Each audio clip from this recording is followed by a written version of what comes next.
mother, all these people out here, and it's my son. My son did this.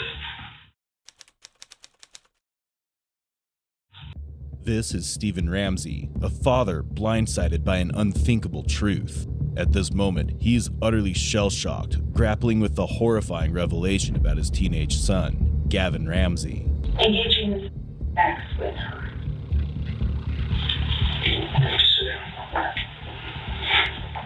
Was she still alive when he was doing that? No, I don't believe. Oh my God. This haunting footage of 98-year-old Margaret Douglas was taken mere moments before one of the most horrifying acts of human cruelty unfolded. The father uncovered a dark secret about his teenage son, something he could never have imagined. But even more disturbing truths were about to surface, sending chills down their spines. The mystery of Margaret's death, the gruesome violation of her body, and the twisted motive behind the unthinkable crime left the detectives shocked. We can't find her in the house anywhere. He went in the house and looked through the whole house, couldn't find her. We don't know where she's at. She's 98 years old. Did she live there by herself? She lives there by herself, yes. What's her name? Margaret Douglas. And she never locks her house. 98-year-old woman died after she was reported missing yesterday. Police said she was found in a hidden location in her house. Initially, the police struggled to identify a prime suspect, as most leads led to dead ends. However, that soon changed when they began receiving complaints about petty crimes near Margaret's house. One report in particular caught their attention. A man named Paul recounted meeting a young man on the dating app Grindr. The two arranged to meet, but the young man suddenly became aggressive during their encounter, pushed Paul out of his car, and drove off with his belongings. A few days later, the police were alerted to two young men behaving suspiciously in parking lots. Not long after, they broke into a construction site and made a critical mistake. One left behind a cell phone. The phone was traced to a teenager named Braden, who was quickly identified and brought in for questioning. During his interrogation, Braden revealed the name of his accomplice. His partner in crime, 17-year-old Gavin Ramsey, had a long history of petty offenses in the area. Consequently, Gavin was summoned for questioning on April 13, 2018, accompanied by his mother, Christine Ramsey, to address the break-ins. We're here, so I'm just going to ask them. Right. Oh, it's going to be straightforward, you know? There's no reason for me to fluff anything up. Nope. And I'm sure you guys know about the elderly woman that was found. Oh my God, that was horrifying. That was horrifying. Mm-hmm. It is horrifying. Did you know her at all? No, other than just to see her out, like on a porch. That actually makes me want to cry. Like, how do you get to be 98 years old? Nobody lives to be 98. It's so rare. And someone else thought that was okay. Like, how does that, I don't know. Like, why does your life end like that? Kevin, do you know anything about it? No. That's honestly probably 5 or 6 people. That you talked to? Is that what you're saying? Is there something else you need to tell us? What's upsetting you so much? Nothing. I've been doing this for a little while, and I have a whole gaggle of children of my own, ranging from the age of 26 all the way down to 10, so I'm pretty good with this stuff. The investigator emphasizes her maternal role, even sharing personal details from her life. This approach is a calculated strategy to build trust with the suspect and encourage him to open up further. It's not anything else. I don't know. I'm mad at myself. I'm so mad at myself.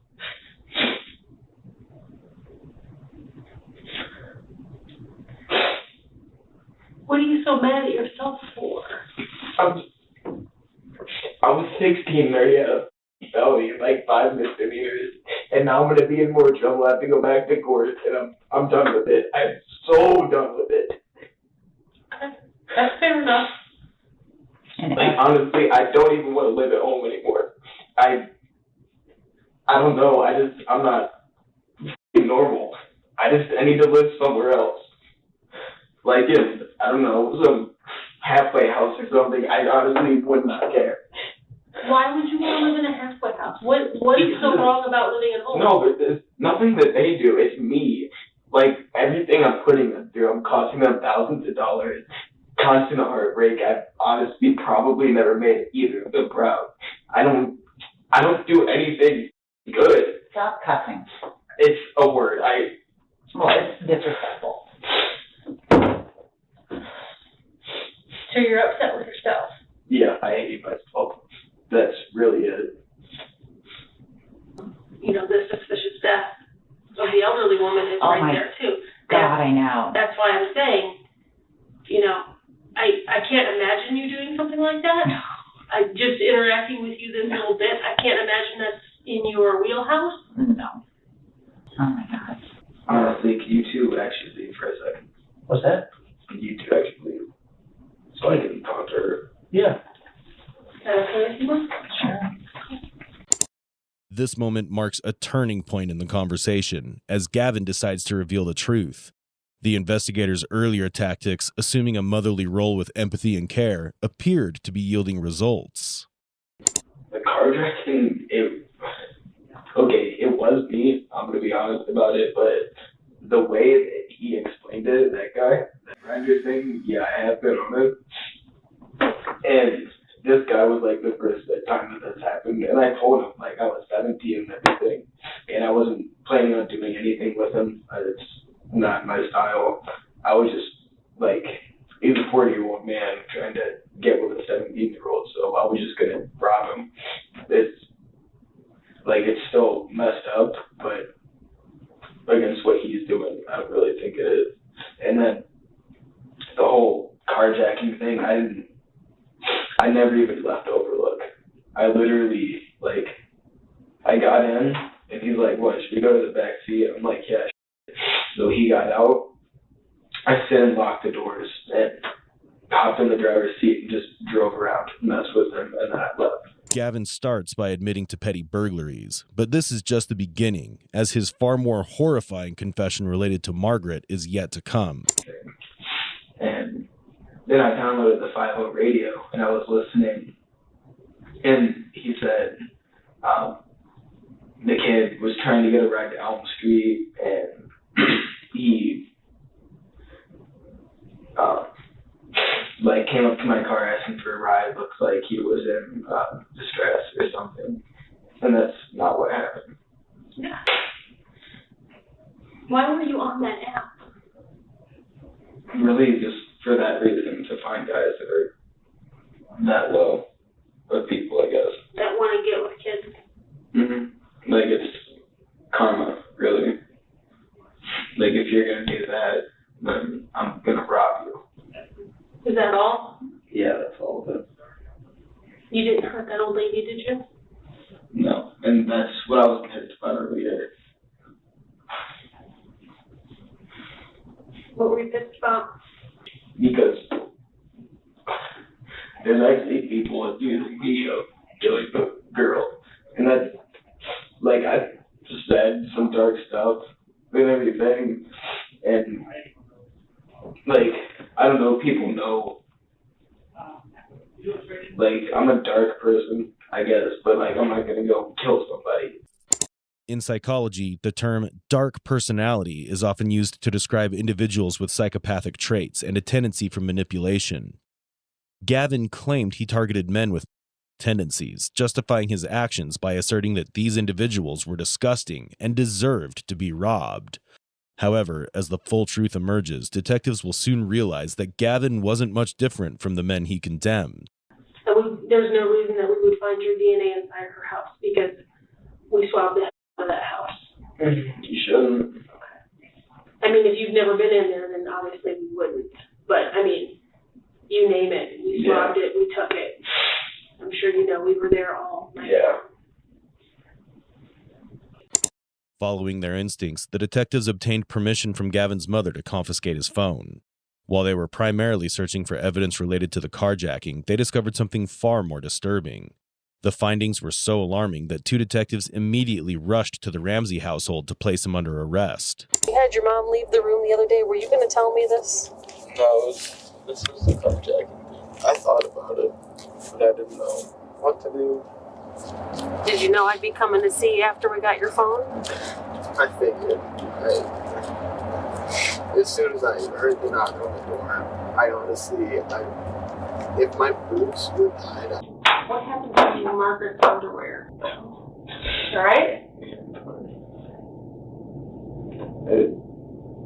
There was a bit of an altercation. Like, she wasn't up whatever she was going to. So did you kind of wrestle with her then? A little bit. Like, just off the couch. On the floor?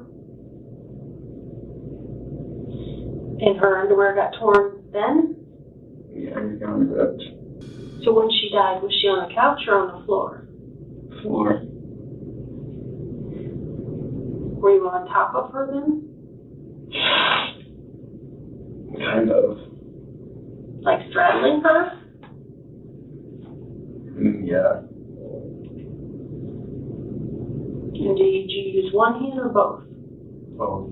Did you squeeze it or push her against the floor or both? Both. And you said you don't remember if she was bleeding at that point? Well, the only reason I can think of bleeding is when I put my hand over her mouth. So you were when you were holding her hand over her mouth, you might have pushed too hard and maybe made her nose bleed. Yeah. Upon investigating the body, the officers noted several disturbing findings. The victim's nightgown had been completely unbuttoned, exposing torn underwear. Her neck and face were marked with multiple signs of trauma, indicating she had been assaulted and strangled with the perpetrator's bare hands. And she started to scream at that point, you said? Yeah, because like when I hit the chair, I like turned back around and I looked, and she was there staring at me as I heard the yell. And then went for the phone. She already knew what it looked like. We were trying to get like that when she went for the phone. Is that when you were trying to get the phone away from her so she couldn't call? Did you knock that gal away, or is that what you guys fought over the phone? It was like a little bit of a fight. I think I threw it under the couch. I'm not really sure. You guys ended up on the floor at that point? Yeah, I don't even know where the phone went. When you say you guys were on the floor, like her gown got torn. Yeah, because she was still. Well, her underwear, I guess. I don't even know if she was wearing underwear. Okay. Because when she was on the couch, like, she grabbed the phone and everything. It was still like yelling, and I don't know if she died or anything yet or not, but I just didn't know what to do, and then that happened. By the time I even realized what I was doing, it was too late to stop anything. And when you realized that's when you were on the floor on top of her with your hands on her. On a hidden app called Dark, secured by the passcode MURDER, Gavin stored several videos that he recorded in the early hours of April 6, 2018, when he committed this horrific crime. He broke into Margaret's house through a back door and watched her as she slept on the couch. Suddenly, Margaret woke with a look of fear on her face, prompting Gavin to lunge at her and strangle her to death. He then spent the next few hours indulging his twisted desires, using Margaret's lifeless body. Yeah, there's a couple of videos of you kind of peeking over the edge of the couch and videotaping her. Well, when was that all done? That was on the same night. Why did I lie about anything? That was stupid. It's okay. So you went in the house earlier? No, like, I never went to the house before, but like, I went in and I was being quiet and everything. And like, how it happened, like, I wasn't lying about that, but I did, you know, like, I turned the corner and did see her. And you hid? Yeah, then I hid and I was taking my phone. I was taking pictures to see if she was awake. I got you. And then she saw you? And we stood up and she saw me. Did your flash go off on your phone? I don't think so. So So from there, is that did you tell us the truth about the rest of that? So how long do you think you were in the house before you woke her up? I don't know, probably like 10, 15 minutes. And then from the time you woke her up to the time you ended up on top of her, choking her, how long did that whole part take? That was probably like 5 minutes. So pretty quick. She tries to get the phone, you try and stop her. You guys struggle to the floor, and you end up on top of her with your hands on her neck. And you're pushing and squeezing. You have your hand over her mouth at the same time? Well, my hand on her mouth was on the couch. Okay. And then, I don't know, rolled or something off the couch. Was she like fighting back with you then, trying to struggle, and then you guys went down? Yeah. I think on her way down is when we got ripped. But you don't remember ripping her panties? How long did you stay there before you put her in the closet?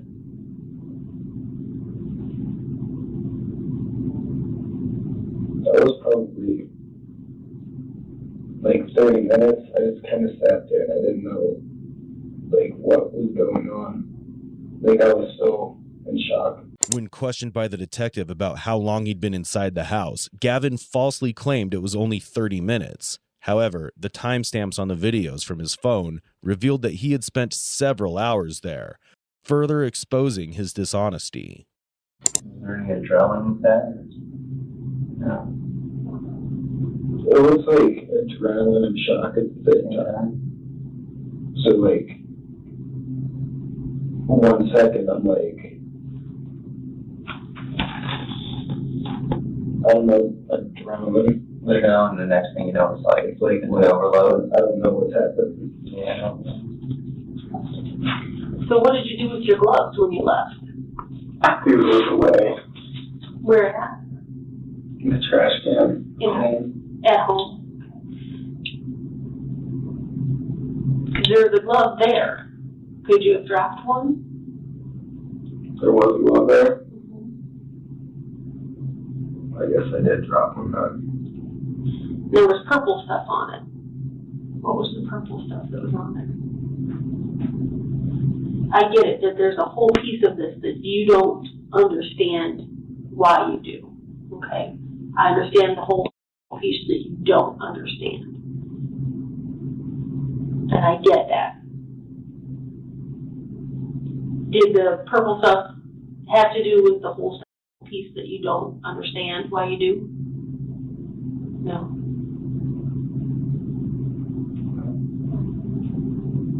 And is that the same time that you were taking some of those pictures? Yeah, and after I took those pictures, I was like, what? That's when the shock set in? Yeah, it's like, what am I doing? So it was adrenaline all the way up until then. And then the whole shock took over the overload. Is that right? It sounds right out. I know. It's hard. Gavin made a crucial mistake by wearing gloves and leaving one behind at Margaret's house. During the crime scene investigation, detectives discovered the glove, and test results confirmed the presence of Margaret's DNA on the outside and Gavin's on the inside, sealing his connection to the crime. She may have asked this, but did you mean to hurt Margaret like that? No. No. Or was it just the shock? The shock.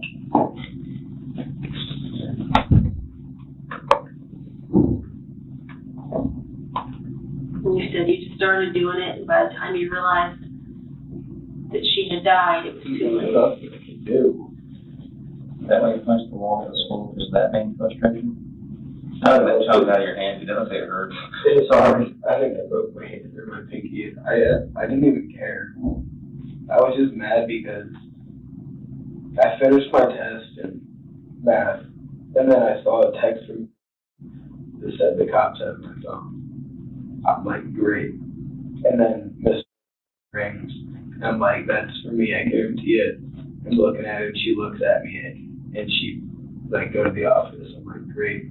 That's for the break-in type stuff at the school, though. Yeah. Okay. School and stuff.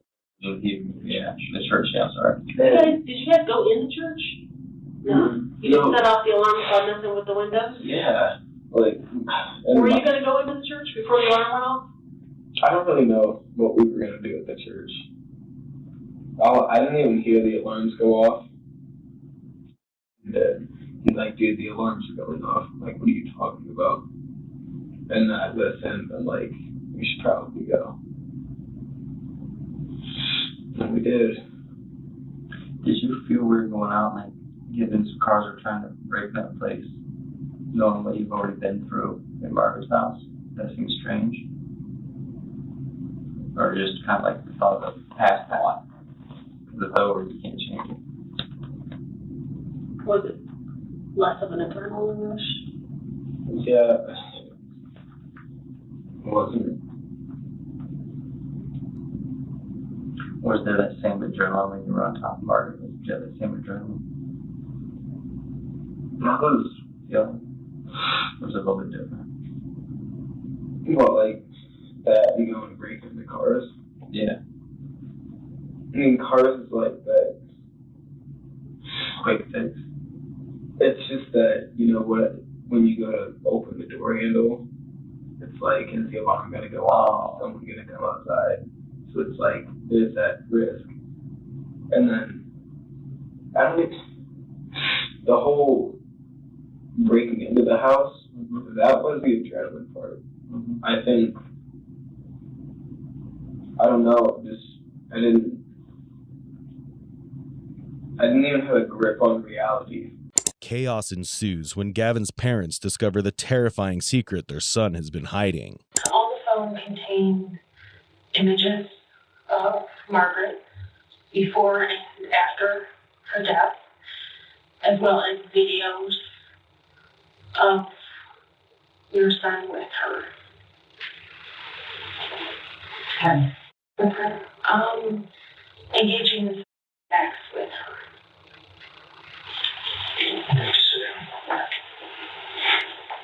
Was she still alive when he was doing that? No, I don't believe. Oh my God.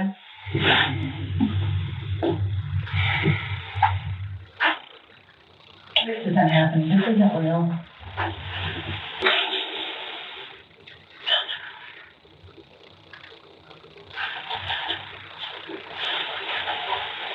Oh my God.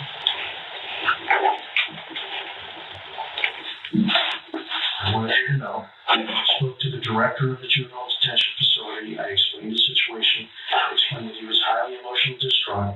I asked him to defer our watch. Okay.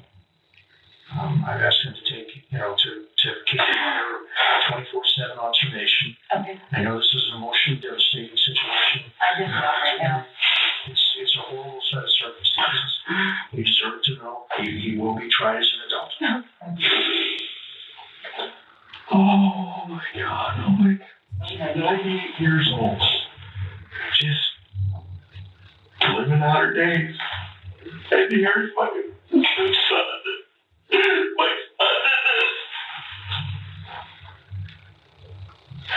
And I'm mother all these people out here. And it's my son. Does Gavin understand he's going to prison? Probably for the rest of his life. Meanwhile, Gavin appeared to be grappling with a similar thought inside the interrogation room. What do you think's even going to happen with me? I think you're going to go to juvenile detention. And you're going to do some time in jail. How long do you think? I don't know. During their search, police discovered a journal in Gavin's bedroom that revealed he had again withheld the truth. The journal began with research on serial killers Donald Henry Gaskins and Ted Bundy, but soon shifted to ideas for skits and short films, each featuring Gavin in the role of a killer. In almost every story, Braden played the victim. As chilling as these entries were, Gavin's thoughts were most disturbing. One entry read, "I want to know what's wrong with me." Sometimes I just want to go off on someone and beat them until they're not breathing anymore. It's not for attention or anything. I honestly want to take someone's life." In another entry, he wrote, "I don't feel empathy or sympathy for anybody. I just don't care." You ever told your counselor about any of the thoughts that you have? I did a lot, and she started with trying to treat the depression first, and it wasn't working for a little bit. I still tried to kill myself, but I didn't. No, it's not right. No, I don't care what happens to me. Like, honestly, I don't. It's what happened. Like, what would it do to my mom? If, like, I killed myself and my mom said she couldn't go another day if I died. I'm not gonna kill myself because of that. So it's more for her, not for you. Yeah, I don't care about me. I don't. You do. People care about you. Other people might, but It's because you're dealing with so much. That's why you don't. But deep down, you still do. Because people that truly don't anymore, they don't want to do it. You have the heart. That's why. The night you were out at Margaret's, had you drank or smoked anything? Done any that night? no, that I was actually sober that night, which is another reason why I smoke weed and I drink, because I can't handle myself when I'm sober, or I can't comprehend. I don't even know the word to use. My thoughts when I'm sober are dark. When I'm high, they're good thoughts. Had you ever thought about harming anybody before or taking someone's life before? Not planning it out, but oh, I'm so mad I can kill someone right now. That kind of thing. But you never imagined yourself actually doing it? No, I could never vision myself. Wonder what would you did. I couldn't,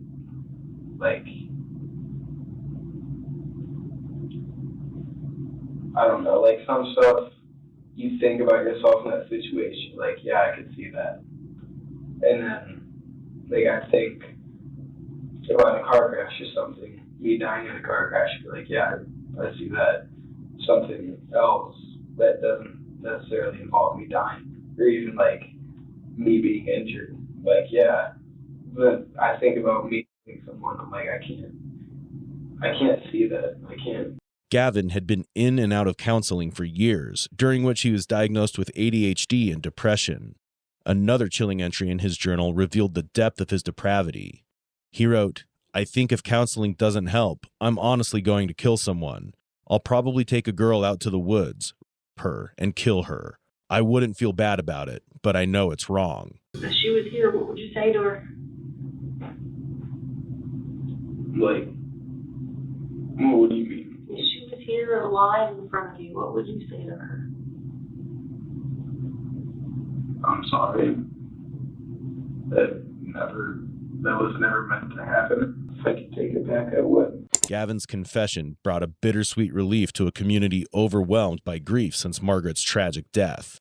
It wasn't just the loss of a cherished member, but the horrific nature of her murder that haunted everyone, leaving an indelible scar on their hearts. For a lady to be 98 years old and have a 17-year-old young man come in and take advantage of her like that, he could have taken the wallet and left. He didn't need to strangle her. Makes me sad that it happened, but I am glad that, we know who did it and we don't have to fear in our neighborhoods. When the trial began, Margaret's family and the prosecutor were determined to secure Gavin's maximum sentence. I'm so sorry for what I did, and I constantly live in regret and shame because of it. I wish I had the words to express how sorry I really am. On January 3rd, 2019, Gavin Ramsey was sentenced to life in prison without the possibility of parole for the aggravated murder of Margaret Douglas. He was also given a 10-year sentence for aggravated burglary, kidnapping, and a 12-month sentence for abuse of a corpse. To make it dramatic. DNA? What do you mean, what type of DNA? What type of DNA you guys have? Oh, a buccal swab. A buccal swab from my mouth? Yeah. And how are you going to get that? Judge will order it with a search warrant. Yeah. Out my mouth? Yeah. A search warrant to get DNA out my mouth. How does that sound? What do you mean, how does it sound? We do it every day. Yeah, okay. Sipping on the bottle and arguing with the detective. That's how they acquire his DNA. That's exactly what you just saw. Meet 19-year-old Kenneth Thomas, an underrated genius that deserves his due fame. With a defense as genuine as a $3 bill, one suspect has made up his mind that he can outsmart the detective with his intelligence. Spoiler alert, it's not going to end well for our would-be genius. But first, let's understand the context of the case better. On January 13, 2015, the Milwaukee Police Department was informed about a fatal shooting of a gas station clerk that very night. The victim, 65-year-old Saeed Sharwani, a father of 4, was a Citgo station clerk who dialed 911 to report a robbery in the store, but all he could manage to say was, why? City 911, what's the address of your emergency? Hello? Hello?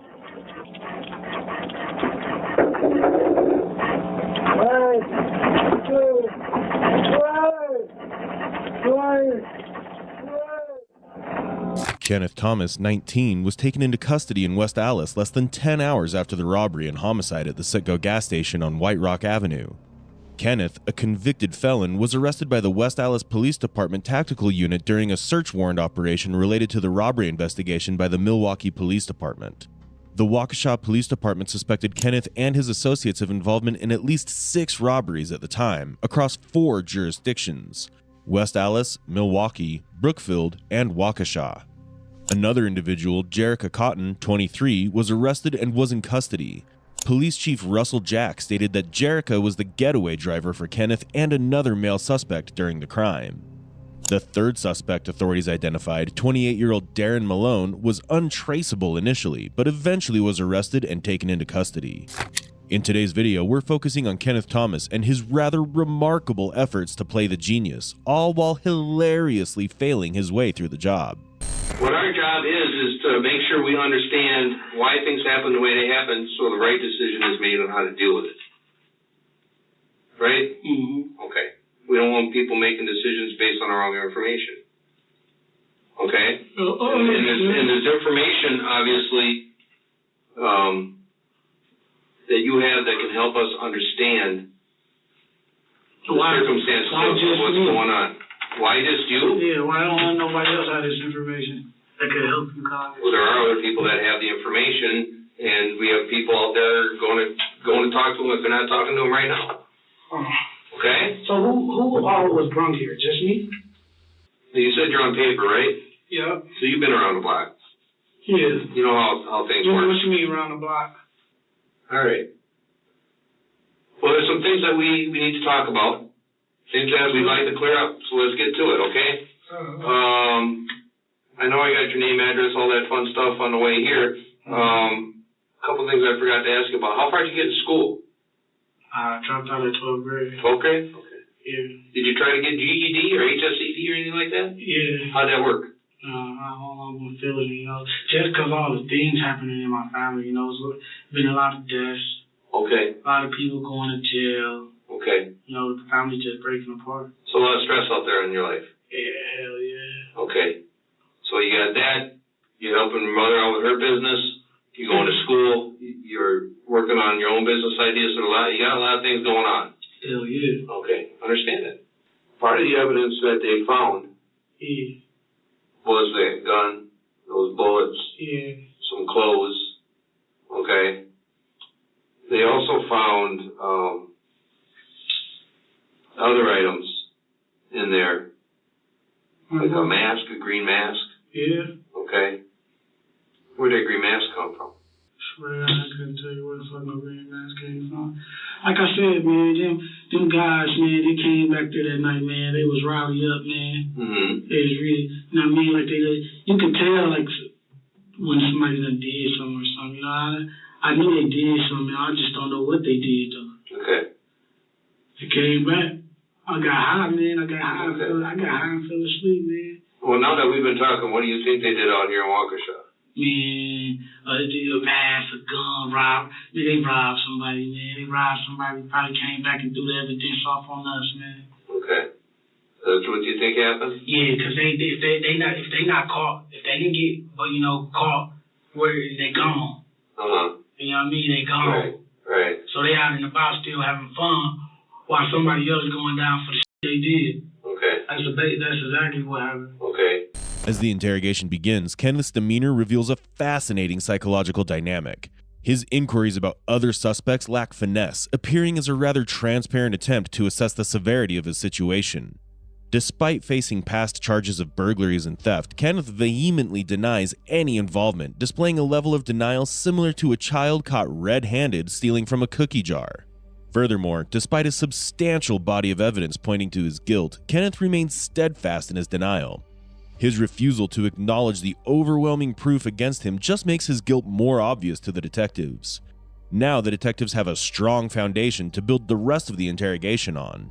By doing this, Kenneth has taken away the benefit of the doubt. Kenneth's behavior in the interrogation room highlights his desperate attempts to evade responsibility through denial and deception. However, his efforts are transparent to the detectives, who see through his facade. Right. Okay. Right.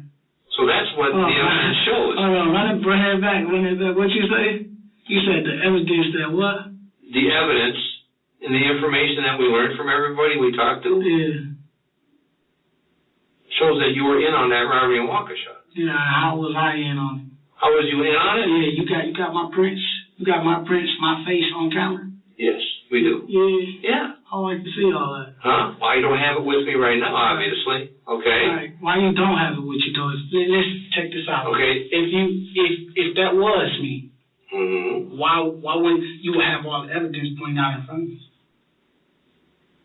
You want to see all the surveillance video right now? Obviously, we don't have one in the room. Surveillance with my face direct on it. Yes, we do. We have that. No, yeah. Yeah. So why you didn't show me pictures? Why you didn't show me pictures like this is you on this? Pictures? Yeah. This is the gun at your house. Okay. This is the gun in the diaper box. The shoes that you were wearing. This is the mask that you were wearing. Okay. There's several hundred photographs. I didn't get them all. I thought you'd be bored with lots of photographs. Okay.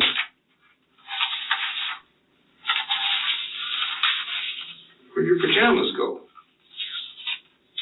Pajamas you were wearing that night. I had the picture of that too. Yeah. Well, it's on inventory. There you are, jump on the counter, wearing the pajamas, the shoes, with the gun, and the mask. Okay? Okay, what? The big thing here is, the most important, is what happened during the robbery. What happened during the robbery? Well, you know, you were there. If I know, I would have told you. Okay. Don't you think? I don't have a problem. Listen, I don't have a problem. Listen, let me tell you this, first of all. My life, okay, since I was born. You know what I mean? Okay. Hold on. You keep interrupting me. I don't like that. You want to get information. You want to get the truth. Let me talk. Okay. Hear what I'm saying. You just doing this. Okay. I can't talk like that. Okay. Listen, I like this from the start, man.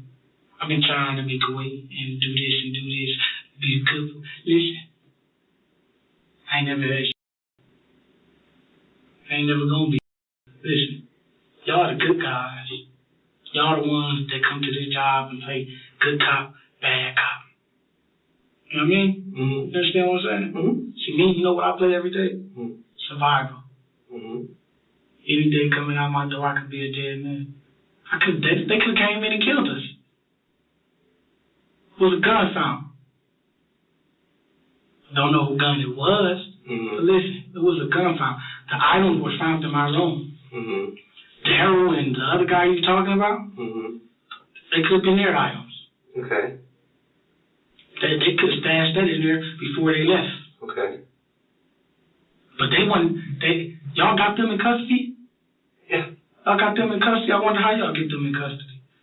How did we? Yeah, how did you get them in custody? We found them. They weren't in my house, though. So where did you get them in custody? Where they were at. Where was it? Across the hall. Across the hall. So y'all went in theirs first and then mine? No, we got them in custody after the search warrant, after you were already in custody. Oh, okay. Okay. So you got your guys. We got a lot of guys. Yeah, you got your two main guys who did it, though. Well, we got a lot of guys because there's been more than just the Robbie and Walker show.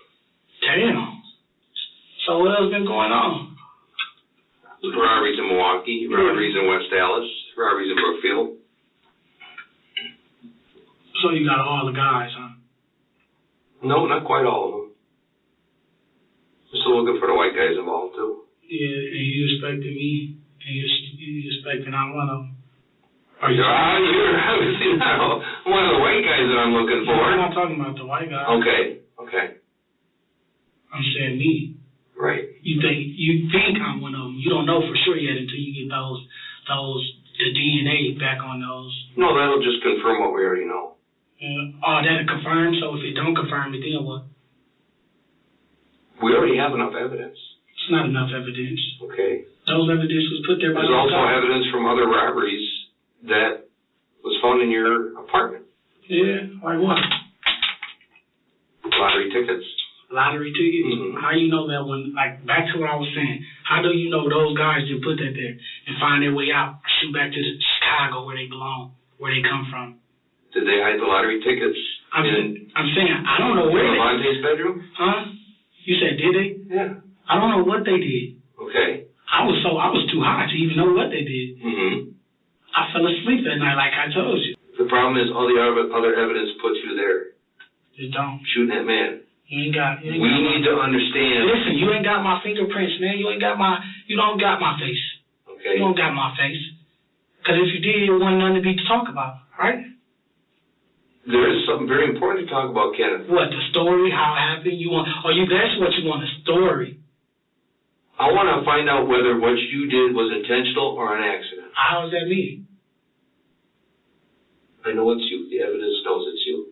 How does it mean? The witnesses know it's you. What witnesses? Okay, so now we have to determine in that gas station, when the gun went off, was that something you wanted to do, or that was something accidental? I don't know what you're talking about, man. That's what we need to determine. I really don't know what you're talking about. If that was me, how did I get out there? How did I get back? I need to see all this. I need to see everything. You'll eventually see us. Listen, you gotta have everything add up to me. We do. So you would know then if you did. What do you mean I would know? I already know. I told you I already know what happened. The only thing I need to know is when you pulled the trigger, was it on accident? Or was it on purpose? I didn't shoot any trigger. That's the only question we have here. I just told you your question. I didn't shoot anybody. I wasn't there at the scene.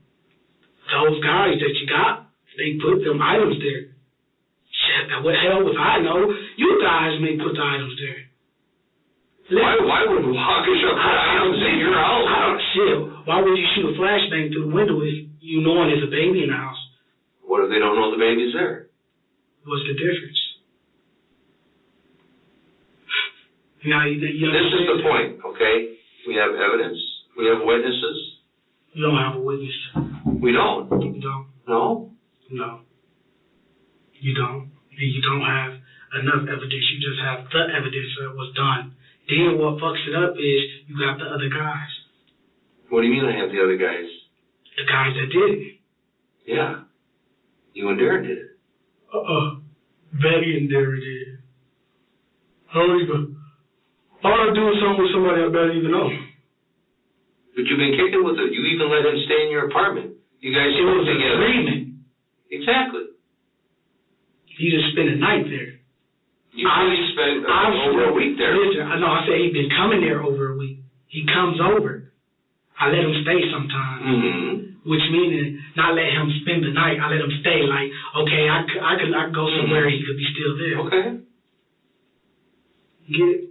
It's fine. So doesn't mean you guys can't go out and jack a place. Yeah, it does. Mama told me better than that. Okay. I don't know what you're talking about. You keep saying I shot a guy. I don't even know what the. Well, if I so-called shot this guy, where's you don't even have that's not enough evidence, man. You just got some put there. My DNA not on none of that. Well, we'll find that out, won't we? Yeah, we will. We will find that out. You need my DNA to get it. Nope. Yeah. Unless you got prints. You don't got those. We don't need prints either. You need prints. We got everything else. No, you don't. DNA and prints are icing on the cake. That's where Hollywood comes in. That's where all that drama on the Hollywood TV that you see, they have all that stuff to make it dramatic. What type of DNA? What do you mean, what type of DNA? What type of DNA you guys have? What need? What do you mean, what you type? Just said everybody has unique DNA. Okay. So, in order to know that's my DNA, you have to have something of my DNA.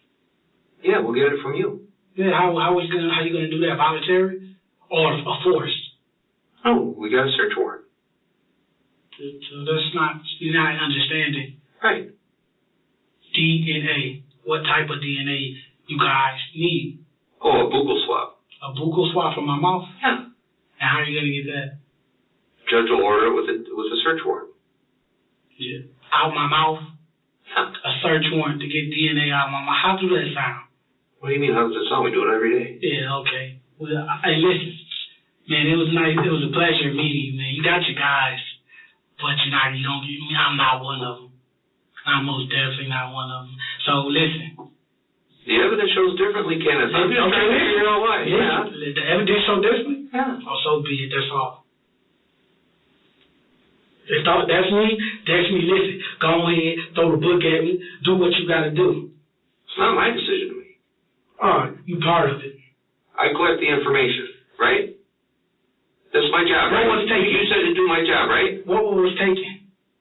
Just robbery and murder and all that. What was taken? Money. So where's the money? Where's the money? Yeah. Some of it bought some loud. Where's the rest? Where's the rest? Yeah. Divide it up. And so you got money off of people? Mm-hmm. Oh, you did, man.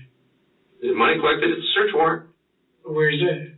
On inventory in Milwaukee. You ain't got no money, man. You ain't got no money. You ain't got no money, man. You ain't got enough evidence that leading back to me, man. Like I said, my word against your word. I'm telling you, that's the thing, Kenneth. It's not my word. None of this is my word. And that's where people get confused about the police's role, okay? Our job is to collect information, all right? Remember before when I explained to you that we remain neutral, we stay in the middle, and we listen to everybody, what they have to say on all sides? I said that before. I explained that to you, right? And when I listen to what people have to say, if things don't match up, I have to understand why they don't match up. If things don't match up, it tells me that someone's not being truthful. So then I have to go by the evidence that's been found. And the evidence leads us to the truth, okay? And when I have evidence that shows something contrary to what you're saying, something different from what you're saying, that tells me that you're not being entirely truthful, okay? Mm-hmm. I can't change that. It is what it is. Just a safety pin behind it. Okay. Might want to get that before you say I tried to break out. Okay. Guys are so funny. So it comes down to this. Based on the evidence we have. You ain't charged with that. That's not mine. See, Kenneth, we want to give you an opportunity here. I know. Come on, man. Stop. You just making things worse for me. Try to help you understand.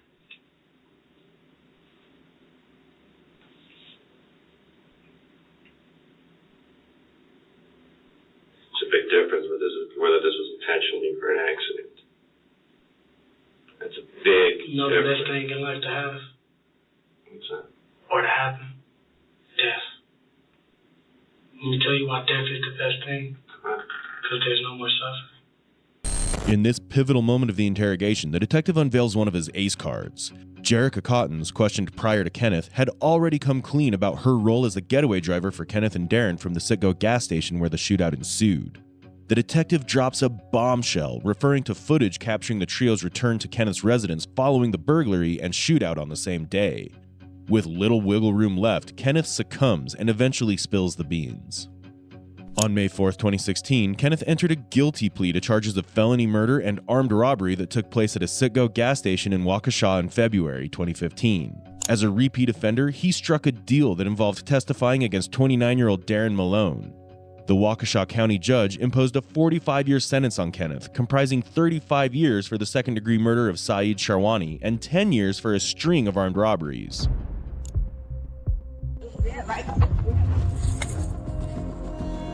Yeah. You know he's come out here up, right? He's in the house with our son.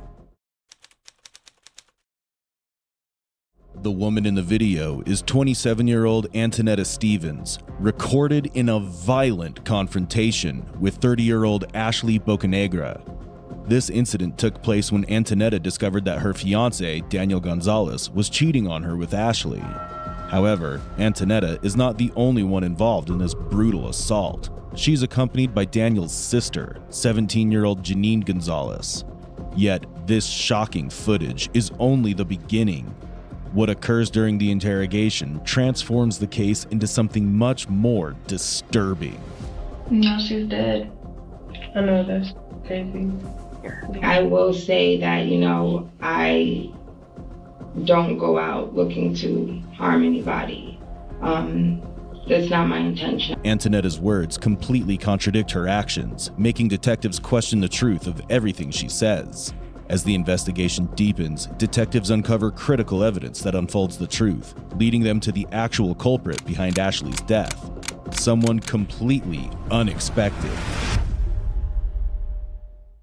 On August 11th, 2022, Ashley Bocanegra, Daniel's manager, received a message from him asking her to meet at his apartment complex near 2900 Buford Drive, Gwinnett County, Georgia.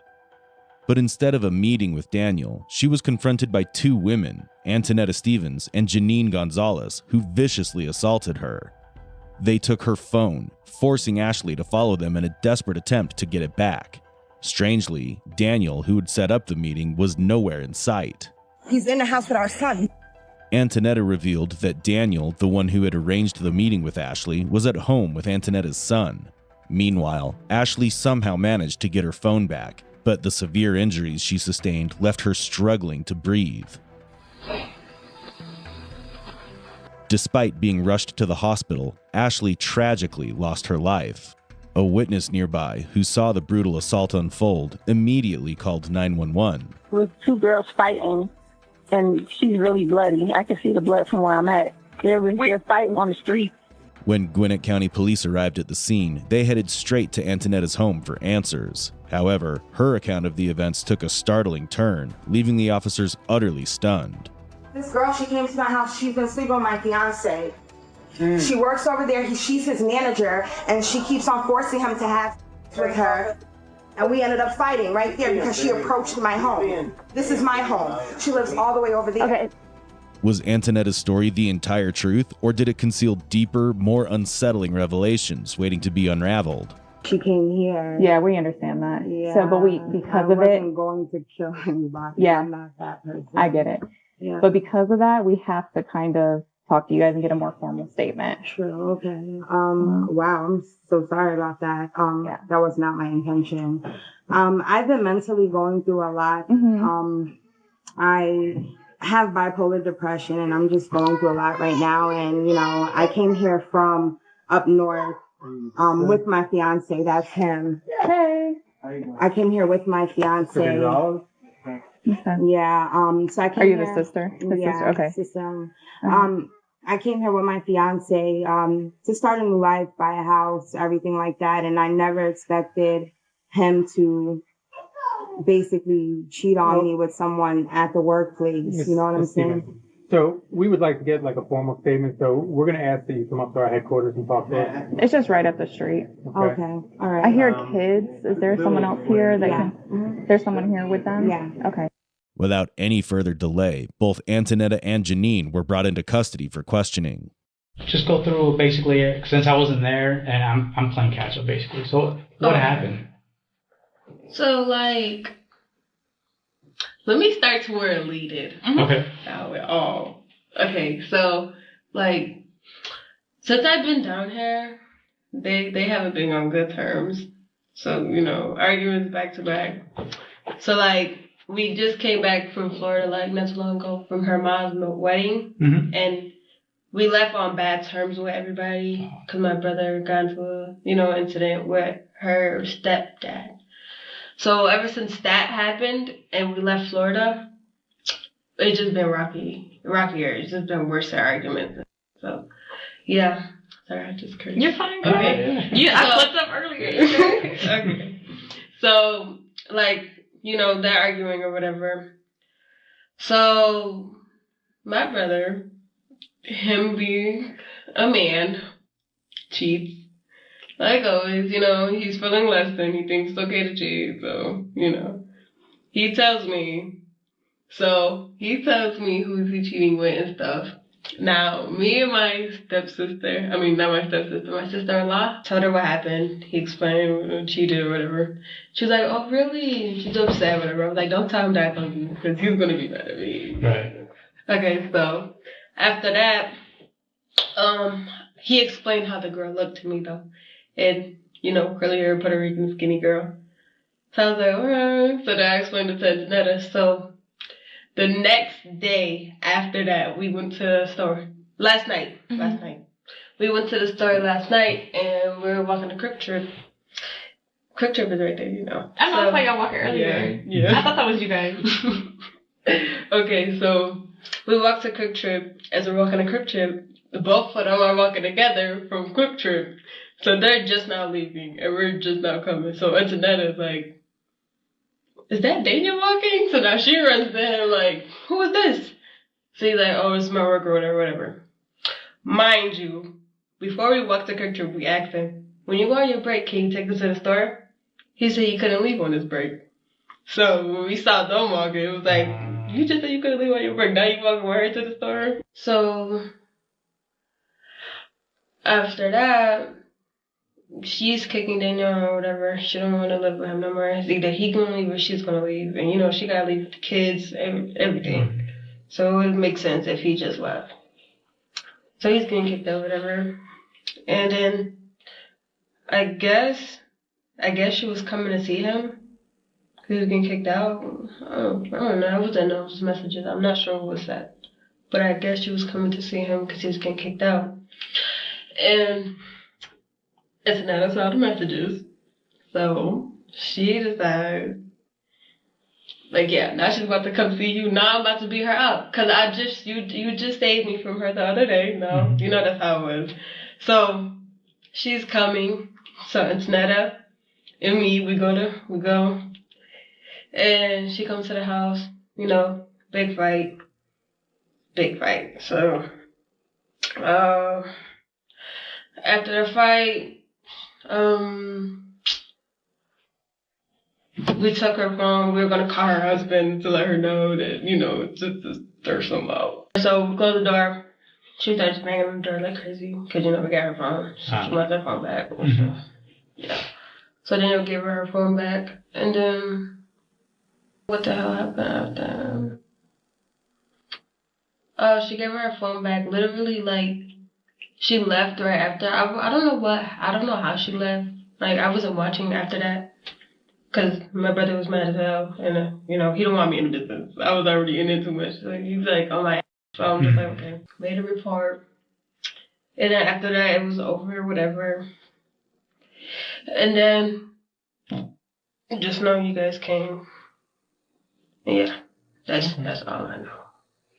The detectives are shocked by Janine's emotionless demeanor and callous behavior towards the victim, leaving them baffled by her inability to recognize the gravity of her actions.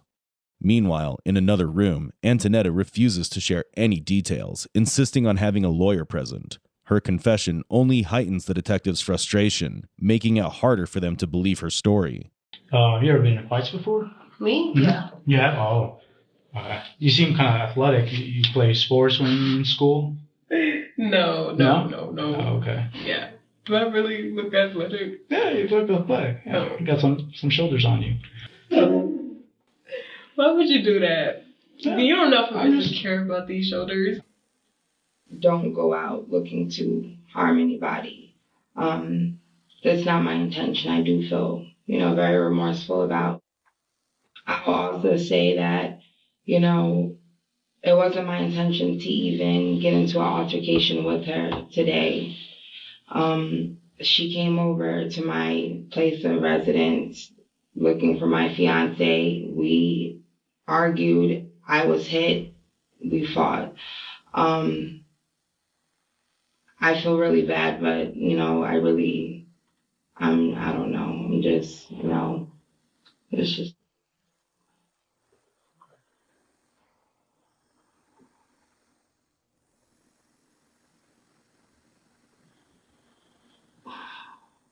You okay? No, I'm not. I'm just, Janine's candid confession exposes her history of violence and fights. Additionally, she seems unbothered by the seriousness of her actions and openly flirts with the detective.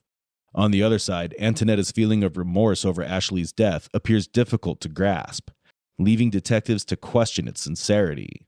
However, what she doesn't realize is that Janine is prepared to unveil the dark secrets that Antonetta is desperately trying to hide, setting the stage for a dramatic twist in the investigation. So tell us about that. Like, how did that happen? It was very vivid. I know it happened so fast. Fights are just like a blur when it happens. Yeah. But where was she? I know you said earlier she came looking for him. She came because he was getting kicked out, and she wanted to be a little writer. Mm-hmm. When she knows she a side chick and she got a husband at home, girl. I know she's breaking up a happy home, but where was she at? Like, no, she has a husband as well. Yeah, no, but where was she at? What do you mean? You said she came and looked for him. Where was she at? How did y'all make contact with her? Through messages. Where did you meet up? She was in our complex. I guess she lives like right near us. Like I think like there's like two sides of the complex. So you know that hill? Yeah. It goes around, and like when it goes up and around, there's another complex that looks just like the same. Mm-hmm. So did she knock on the door at first, or you guys just saw her outside? Outside. She didn't knock. She didn't get the chance to. Okay. Cause like, oh yeah, you got this coming. I'm about to be around. So yeah. Did you guys start yelling at her before you guys approached her, or how'd that go down? Yeah. Tell us about that. It wasn't really it was like, yeah, and you can't see my. And then it was just fighting up there. She knew what it was because she got ready to, and it was just fighting. Who was fighting? The girl and Tanetta. Everybody? No. Girl, you ain't get on in? No. Yeah. Of course you did. I know you did. Just a little bit. You got because like you said, that's your homegirl. Yeah, yeah. Tell me about that. How that happened. I didn't go crazy though, cause she's small as hell. Like you're enough already. I don't need to be punching her, dragging her. I don't need to do all of that. I'm good. Like in the beginning, she got on the floor, and I kind of like dragged her just a little bit. Just a little bit. And then I stopped. I was just like, it's hard. The adrenaline's going. You gotta. Yeah. I was just like, okay, let me stop. And then they're just fighting. And yeah, just a little hit. So I didn't really fight her. That's just crazy. After her confession, Janine followed through by answering many of the critical questions the detectives desperately needed to solve the case once and for all. Janine stated that she had a small altercation with Ashley. However, the autopsy contradicted her account. It was revealed that it was Janine's kick that was the fatal blow, resulting in Ashley's death. The detectives expected Janine to express guilt over Ashley's death, but her reaction left them shocked. Instead of remorse, she displayed a chilling indifference they had not anticipated. What made it stop? I don't know. I don't know. That's a weird question. I never know. Was she saying anything or? Ashley, I mean. No, she was just, I never, out of all fights I've been in, I never saw somebody talk during a fight, like, while you're gonna be up talking. Mm-hmm. I never met somebody that ever. What was she saying? She was just, you know, talking, oh, good doesn't want you, that's why he's not, just like that, throwing it out in the air. And then, like, it was just such a weird fight, like, she just kept on talking. Then she was like, aren't you his sister? And it was just laughing all the time. It was just weird. She was a weird person. You said she said grab the phone? Yeah. Antoinette said grab the phone? Yeah, I grabbed it. Okay. When she was talking back while she was getting beat up, like, how that make you feel? Well, the stuff that she was saying. Like, yeah, I didn't care. She was angry. She's mad. Because, like, she was, listen, I don't get bothered by people who talk stuff. You gotta, like, really do something to me, you know? She was talking about your brother, though. And your sister. Yeah, but it was just like, so, like, you...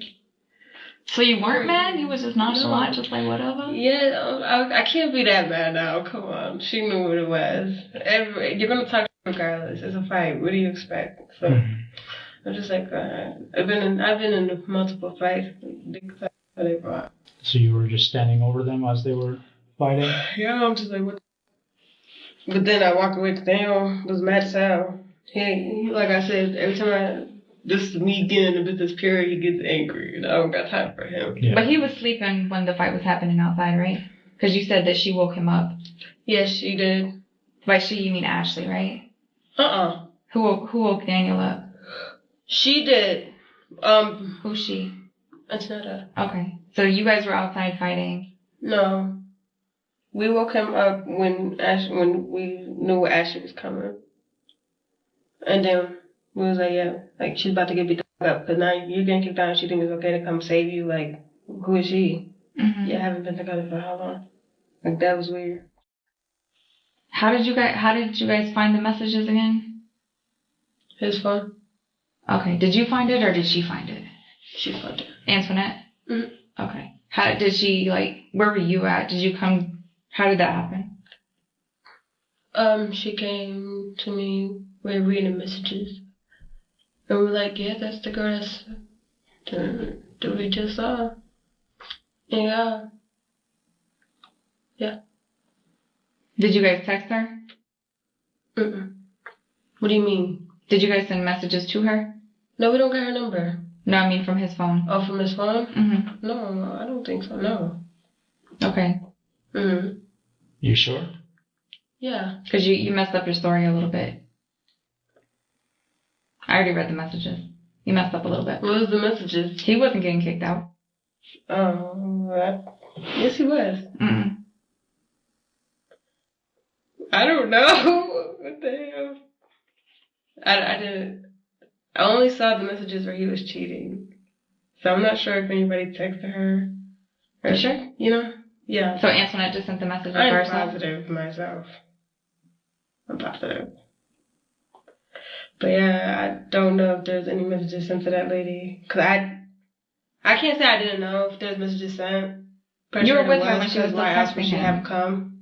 You were still with her when she was texting her. I know you guys were sending messages. She already told us you guys were texting her. Yeah, but I don't know what was said. So she was just texting her. That's why I said he was getting kicked out. I don't know what was said. So you didn't send the messages, she just sent the messages. Yeah, because I don't know what was said in those messages. But I know from seeing them arguing, he was getting kicked out. Okay, so you didn't see no messages. Antoinette just told you about it, and then no, Antoinette was texting her? I saw the messages where he was cheating. What did those say? Oh, I'm feeling you, I'm falling for you, something like that. Hurting each other messages. And that's when Antoinette showed those. She showed those to you, and that's when she started messaging her. Yeah, she showed those to me, Mm-hmm. and then she sent a message to her. Antoinette sent the message to Ashley. Yeah, I guess. Did she tell you what she was sending? Did, like, the words and shit? No, I don't know what she said. Maybe you had to know something. You knew she was outside. But I didn't know she was outside. Of course I knew she was outside, because if she about to go fight, I'm coming with her. But earlier in the day, she didn't know that she was walking into a fight.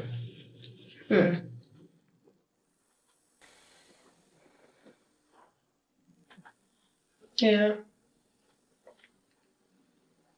No, she's dead. I know, that's crazy. Do y'all know how she died? Like, From fighting. The injuries of her death. So they had to do an autopsy, but it was it was a result of her. Janine's shocking confession reveals that it was Antonetta who was pretending to be Daniel. She had texted Ashley and lured her to their apartment, all while keeping Daniel completely unaware of the situation. When the detectives questioned Daniel about the incident, his statement confirms that Janine's claim was true. You know Ashley? Yes, sir. How do you know Ashley? You know, you have emotional relationships. So, they had the altercation earlier this afternoon. Yes, sir. Okay, which you don't know anything about. No, I was informed that while I was sleeping, she went in my phone, took my phone, and yes, she deleted the messages. I'm not even gonna lie. She gave me back my phone. It was like, seemed like it was untouched. Yeah. Text the woman, said, hey, she basically acted like she was me. I swear she probably still has the messages to Ashley. So, she texted me and she was like, she acted like she was me. And she said, hey, my wife kicked me out. She's not my wife, but she said that. I guess that's what she said when it came out of her mouth. So she kicked me out. Can you come meet me? She used basically her emotional, the way she feels towards me to get her over here. And when she got her over here. So then she came over, so she asked her to come over. She was pretending to be you. Yes, ma'am. And then what?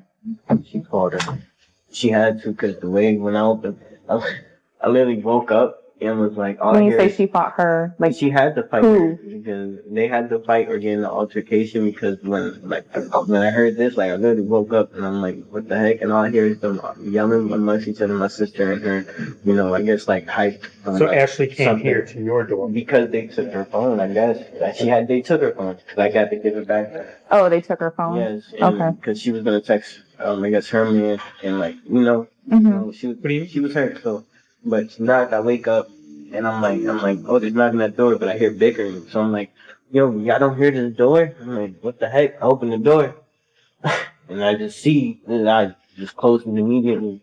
How did she look when she opened the door? Nah, man. I'm not gonna lie. She. Yo. Okay. Is she hurt? I see. Like real bad?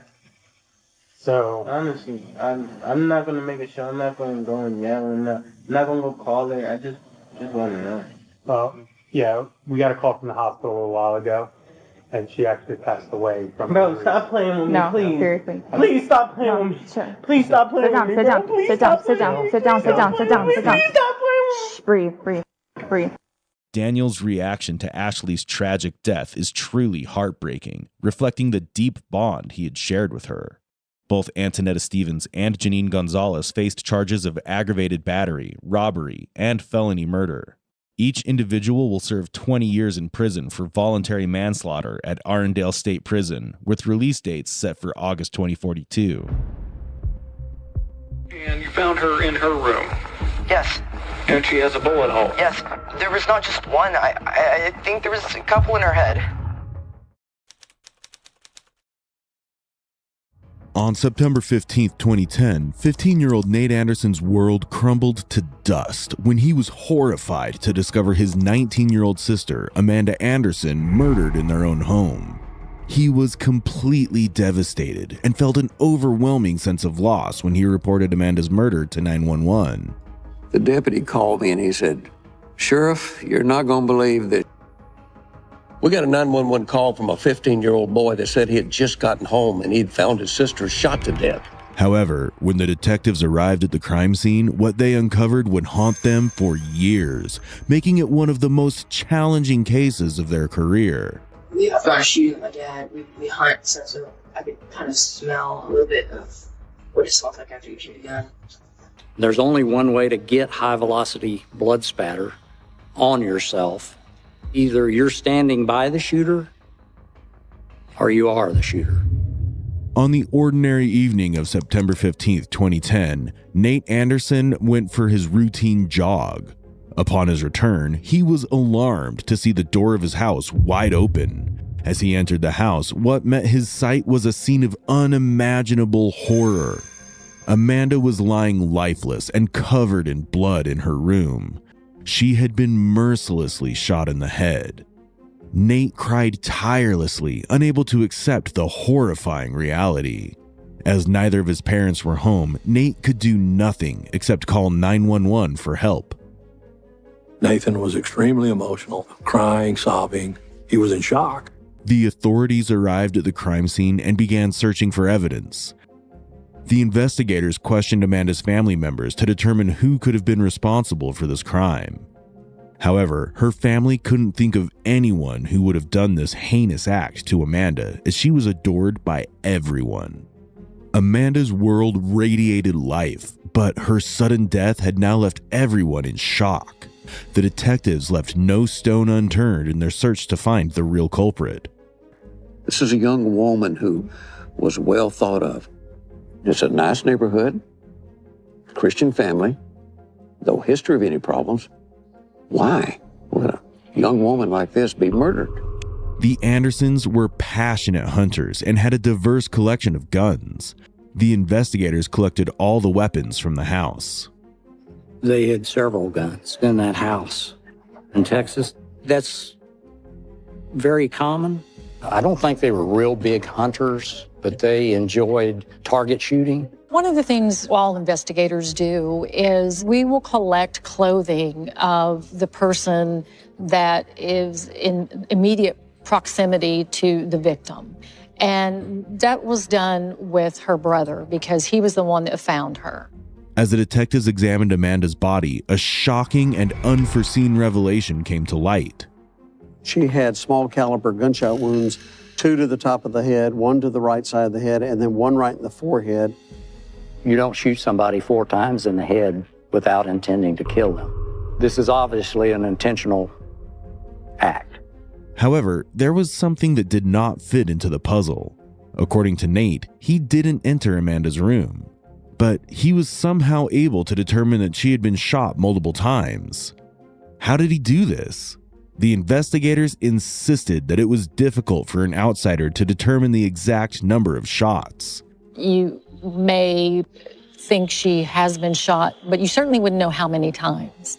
Nate's precise observation of Amanda's multiple gunshot wounds hinted at a deeper, hidden, more mysterious truth, leading investigators to question how he knew so much. This disturbing fact cast a shadow of suspicion over Nate, subtly implicating him as the prime suspect. Unfortunately, the investigators could not find any evidence that could lead them to a suspect, as the perpetrator had not left much behind. We never got anything. But to eliminate family members as suspects, they first interviewed Amanda's parents and her brother Nate. The detectives mostly focused on Nate, as he was the one who had discovered the body. During the interrogation, Nate's revelations disclose unexpected layers to the case. Wednesday night, September the 15th. Can you tell me what you did that day? Just all day? Yes. Well, I woke up, I got dressed for school, we went to school. And after that, we usually spend about 2 hours after school because I go home with my aunt, who's my teacher. So after that, we went to Grocer's and we picked up a few groceries for them. Then I came home and was doing my homework most of the day.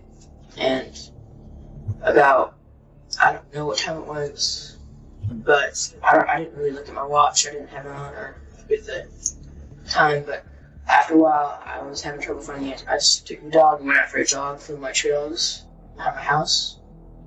And I went out, my aunt lives, I don't know how far I went, but I was pretty far from the house. And I started jogging back. And when I got back, the door was kicked in. Then I went straight for my room. And Amanda's door was not shut, but like pulled to where you have to push open, that's all. I went in my room, then I went and pushed her door open. And she was on the floor with some blood on her bed and on her carpet. I didn't pay attention that much, but I went into a panic. And I was scared, so I went straight out of the room. I shut the door and I went straight for her nearest phone or something and called my dad. He was out to eat or something. Okay. Well, let me back up here for a second. You know what? We should do our investigation. We should do a proper investigation. Obviously, we need to talk to you and have you kind of go through it step by step as to what happened, what you saw, what you heard. Let me ask you this. Did you know that your dad had called your sister at some point in time? I knew that he wanted her to go pick up my mom at the hospital because we only had 2 cars, so Okay. she was going to go. Okay. Were you there when Amanda was talking to? I was pretty much leaving the door. Oh, okay. So she was talking to him. Okay. Do you have an idea of how long you went out for a jog? How long you were gone? 10 to 15 minutes. Okay. So you saw the door kicked in, you said? Yes. Did you walk through that door? Yes, sir. And you went to your bedroom, you said? I went and opened my room, looked around, and then I went to the manager. Okay. And so did you go into your sister's room or? I opened the door and kind of stood in the doorway and just. Okay. Did you actually go in there? I didn't walk in near her. I kind of stayed at the doorway, just to look around and shoot. Then. Mm-hmm. So you didn't go in and lean over her, shake her, move her, roll her over, anything like that? Sure. So you got out and do you remember where you went when you called your dad? I went to the phone that was in the kitchen. We charged the charger. So the house phone, it wasn't Yes, sir. on your cell. Do you own a cell phone? Yes, sir. Oh, okay. I don't have it now. My wallet, watch, and my cell phone is in my room. Okay. What kind of phone is it? It's iPhone. Oh. Nate explains the entire event as he'd explained it to the dispatcher, but there seems to be more to it. His revelations add a layer of mystery, making the truth harder to discern. Do you know if your sister had any boyfriends? Or, Not that I know of. you know, she's ever had any problems with anyone recently? No. She complained to anybody about somebody gave her the creeps or anything like that?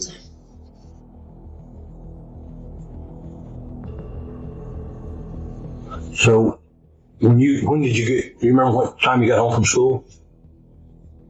Well, we get off school at 1 o'clock, and maybe 2:30 when I got home, around there. And how did you get home? With my Aunt Julie. She's in the waiting room. Okay. So when you got home, you were the only one there. Amanda was there. She was watching for her science class, or rocks. I forget what class it was, but they wanted her to watch The Last of the Mohicans, so she was watching that when I got home. That was on the big TV out there in the living room? That's when you got home at 2:30, she was there watching that show? It should be still on that. Yes. Well, can you tell me what you did after you got home? I really made myself lunch, which I just made some nachos, and just got started on my homework. Okay. Because we had such short days, I bring home kind of a lot of homework. Okay.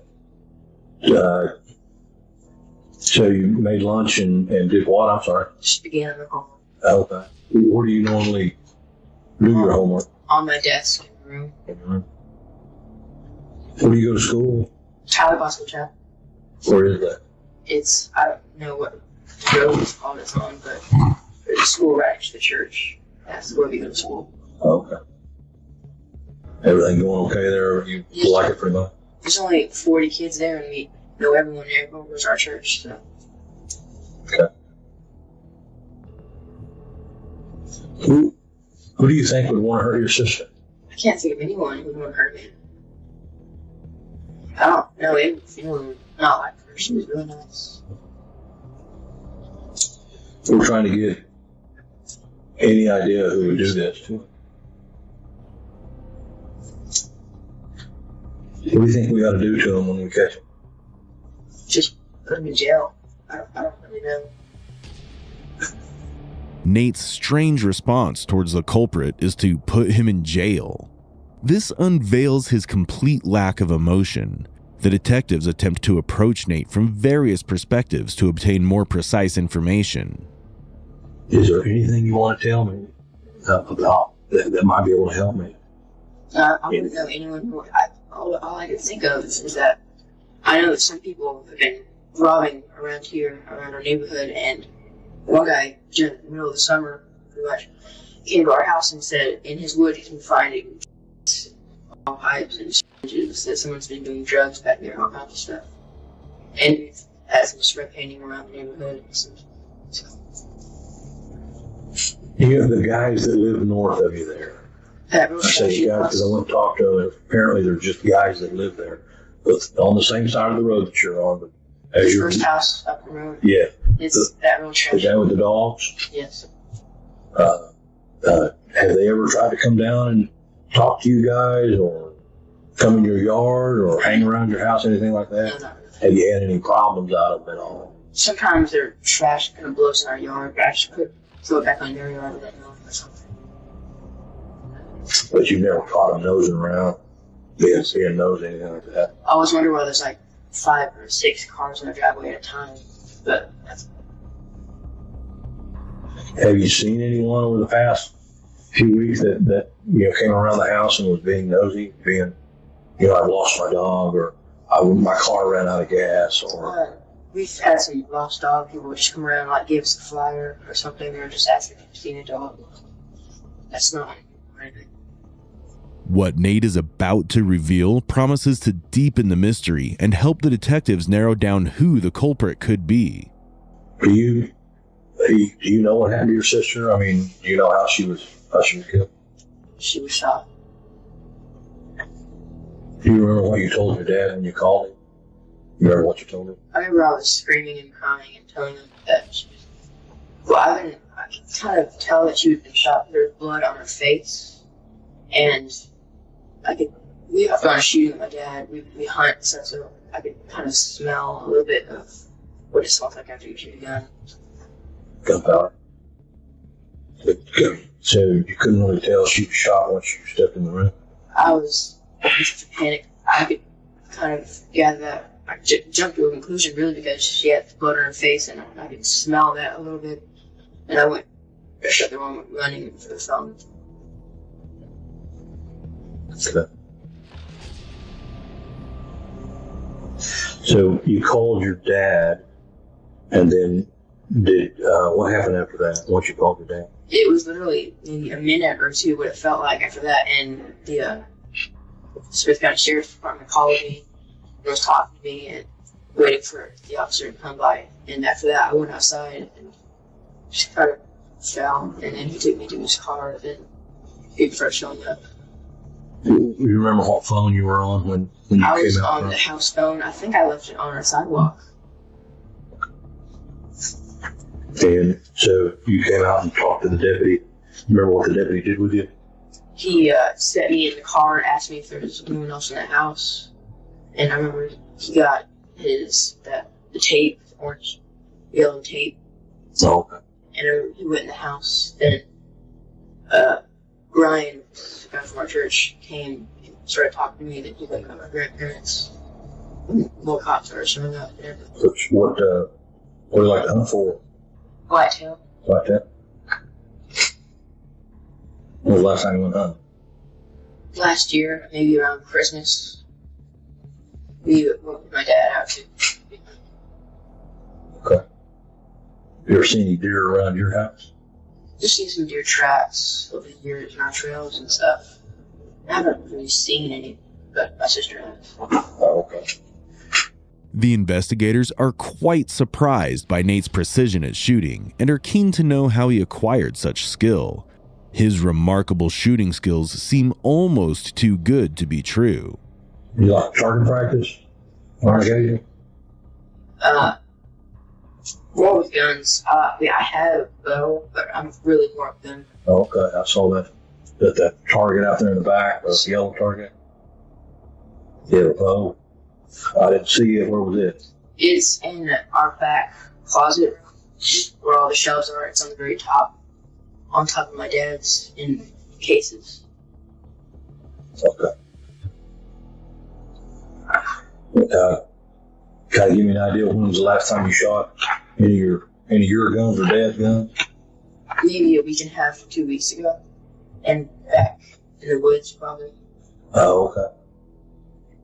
right back behind the house or way out in there? Or? Not too far, just, like shot at like a squirrel or a rabbit I saw, maybe just shot at a tree or something. Okay.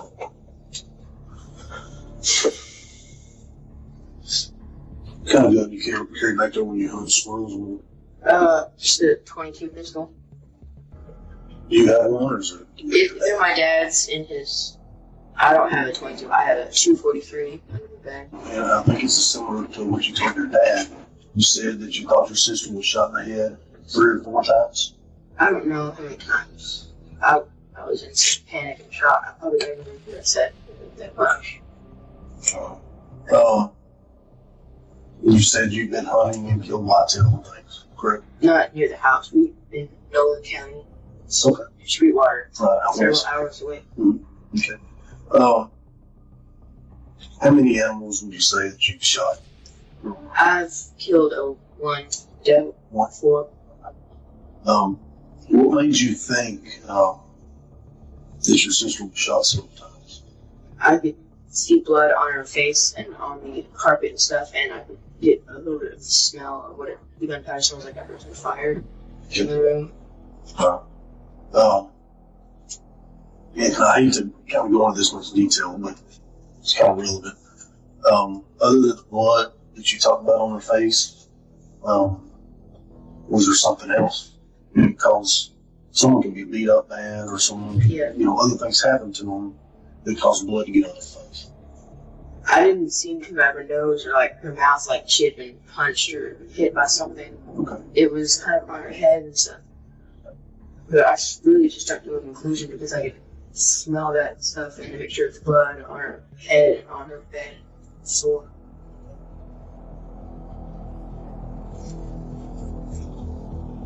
So it was just, more or less you're saying, just a conclusion that you came to. You don't remember the same 3 or 4 times?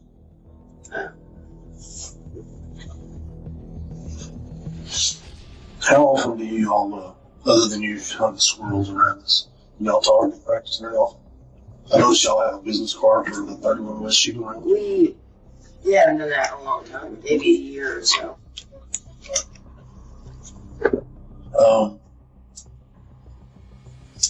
And I know sometimes brothers and sisters tell things to each other that you don't tell your parents.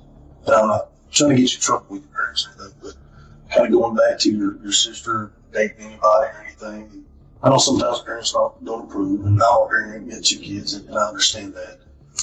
Is there anybody that Amanda told you, don't tell mom and dad that I'm talking to this guy, or I met a new guy at school, or me and this girl had a falling out, we don't like each other, she's kind of a Bible person or anything like that? No. Nobody's come out of the house. Sounds like you and Amanda are home quite a bit during the daytime when mom and dad aren't there. She gets out of school most of the time before I get home because she just my aunt and brings me home since I can't drive yet. Okay. So, but there's nobody that you said anything about she met at school or at work or anything? She works. Does she work also? So nobody that you know of that Nate's emotionless demeanor and body language conveys a different story during the interrogation. Despite his close relationship with his sister, one would expect him to wish severe punishment for the culprit. However, when the detectives repeat the question, Nate's emotionally detached behavior and unvarying monotone throughout the interrogation surprises everyone. I asked you this before, Nate. I want to ask you again. What do you think law enforcement should do to the individual that hurt your sister? I don't know, just put him in jail for, I don't really know. No, I wouldn't want, jail range. No, just jail, I guess. Do you understand how the criminal justice system works? Well, if another human being takes the life of another human being, sometimes they go to jail for a while. Sometimes they go for jail the rest of their life. Sometimes it depends on the case, I guess, on what actually happened.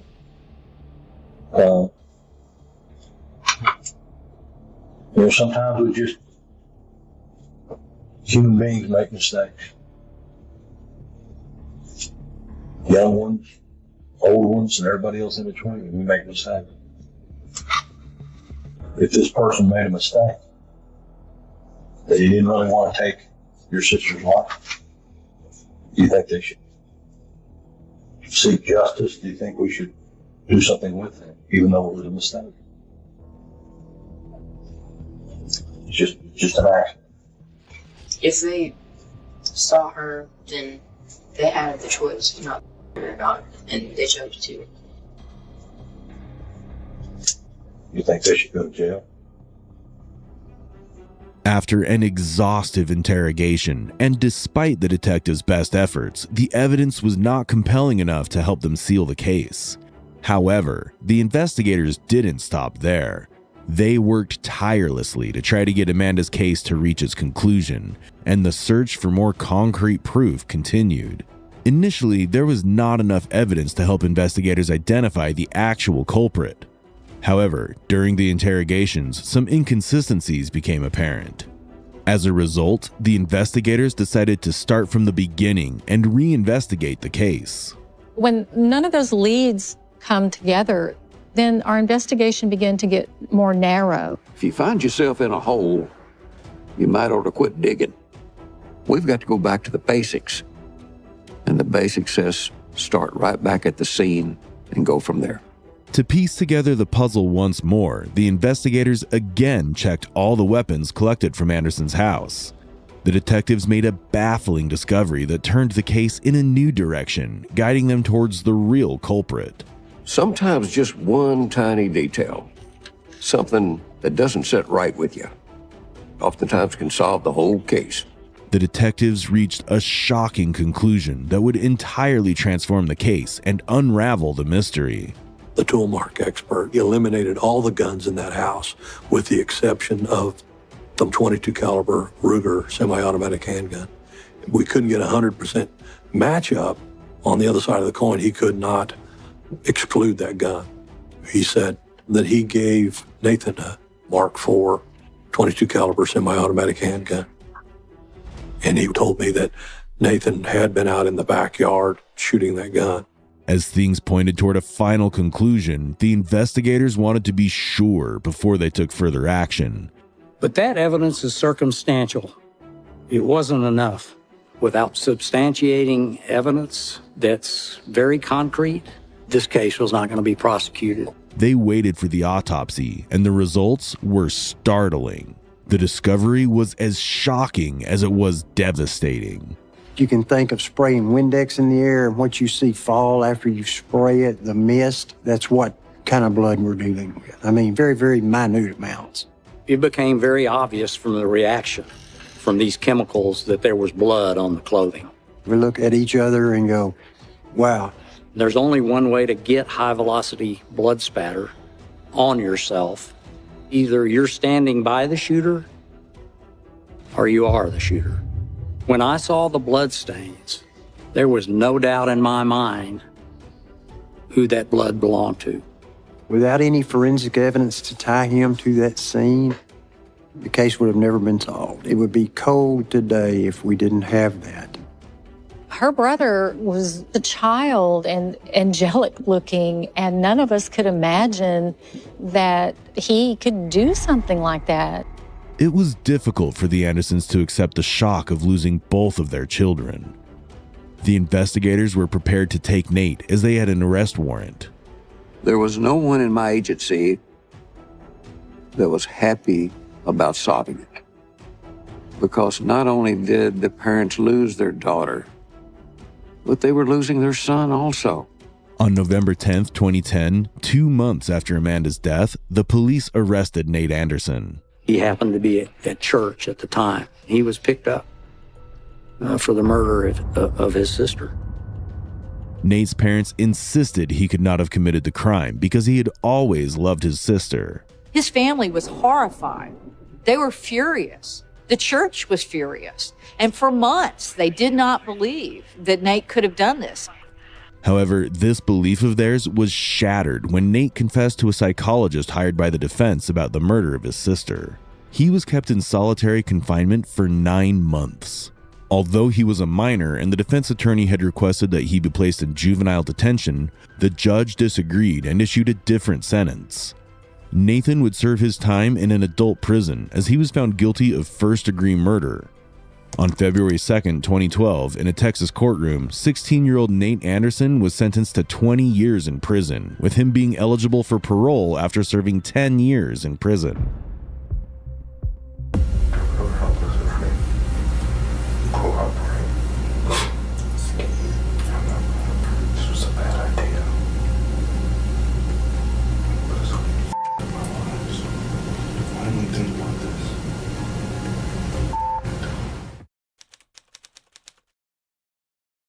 In a stunning parallel to the Menendez brothers' sensational case, the Erwin brothers' secrets would unfold with eerie similarities.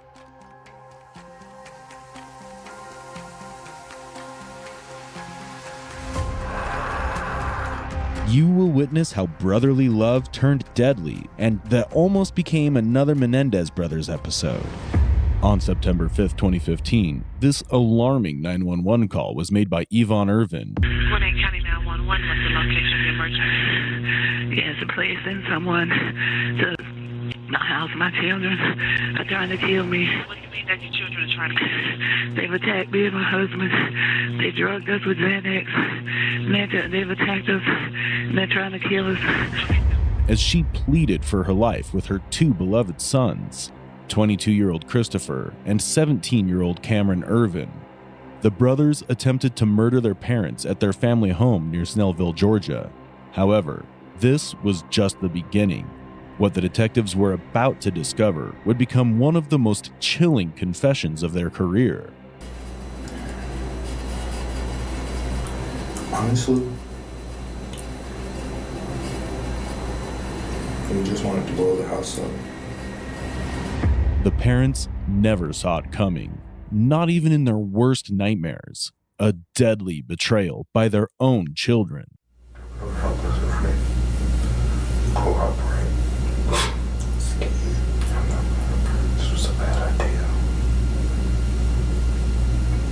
While most people crumble under interrogation, casting blame on each other, the brothers stood firm, choosing to defend each other, a rare show of loyalty.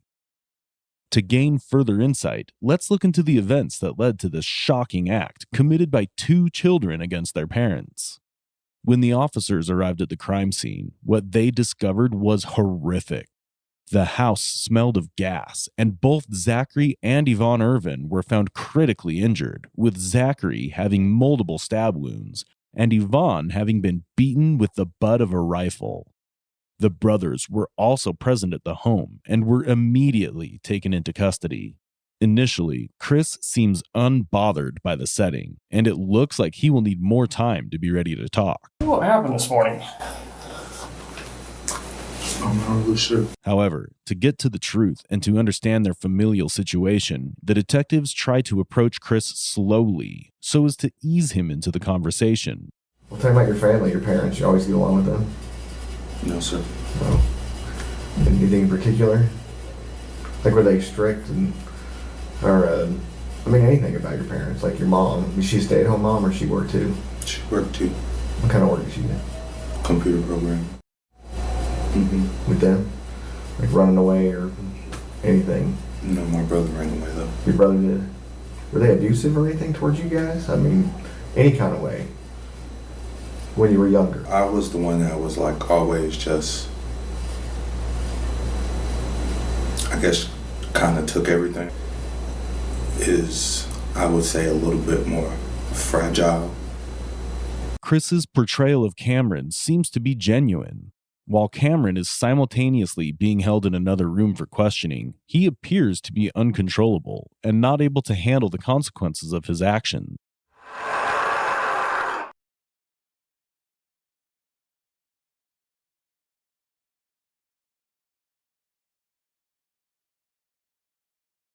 Why is Cameron so distressed if both brothers had executed the plan together? Chris's unsettling revelations will disclose chilling secrets about the case, leaving the detectives utterly stunned. I don't know, one time him and my dad got into an argument. My dad slapped him right in the face. And I mean, he slapped me before too, so it didn't really bother me. But my brother slapped him right back, and all hell broke loose. And then he ended up running away. I had to call my friends to help me find him. And the police had to find him and escort him home. My freshman or sophomore year in college, so about 2 years ago, he was in high school already, my brother.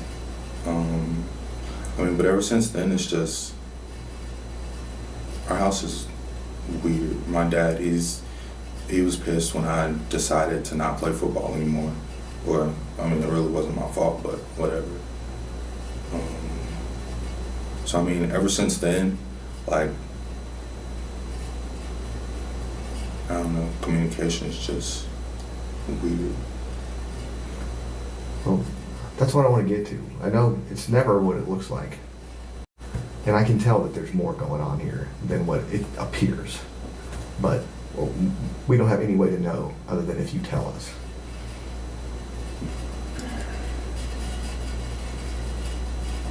I understand that.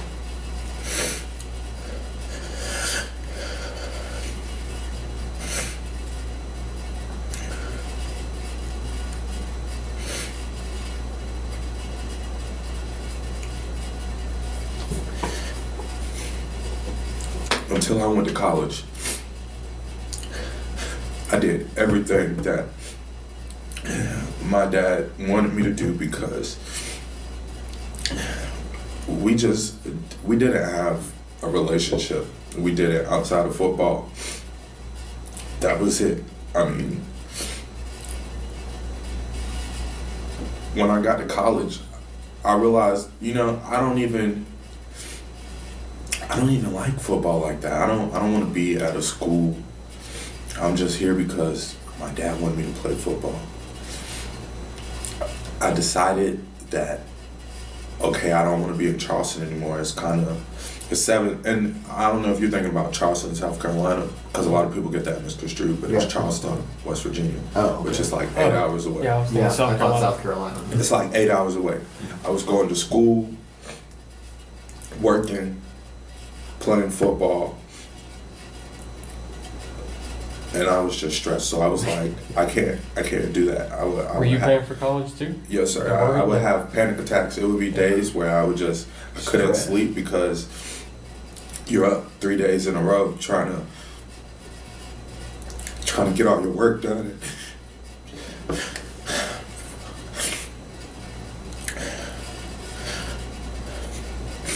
I have 4.0. You have 4.0? What was your major? Political science. Yeah. It's not an easy course. That's a lot. And the reason why I left and went to Valdosta was because they were going to offer me more scholarship money to where I wouldn't have to work. My dad didn't want me to leave Charleston. But I was like, I can't do this anymore. I can't. And then when the scholarship with Valdosta fell through, I had hope. So like school was still paid for, but I mean I wasn't playing football anymore. And like I said, that was really kind of the only thing we connected on. He literally, the whole summer I came home from Charleston before I went down to Valdosta, he did not talk to me. Every time he looked at me, it was like, get out of my face, like, why are you here?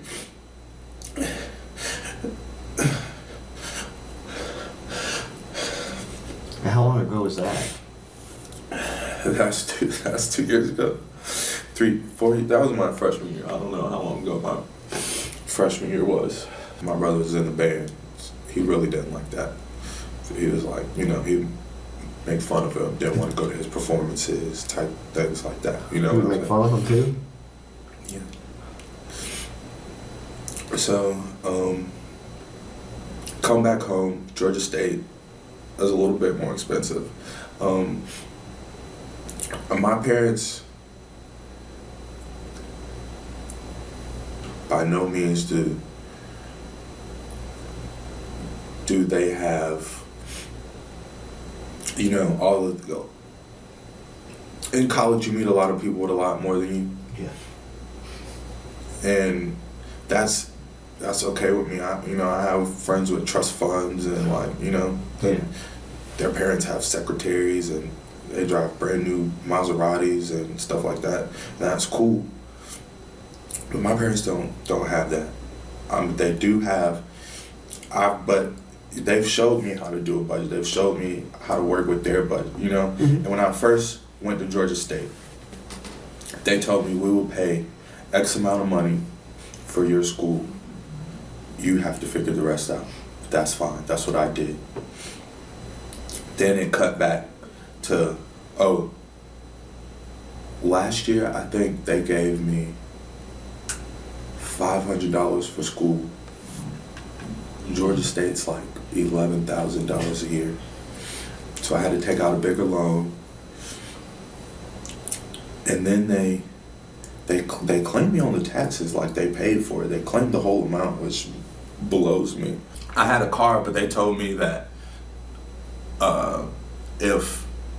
when he graduated, I was going to have to take on my car payments. Mm-hmm. Well, car payments on a brand new 2014 car, I can't make that and pay for school and pay for insurance and pay for my phone bill. The shocking revelations indicate that the brothers had been going through a difficult time with their parents. His confession also provides the detective with insight into the financial motive behind the crime.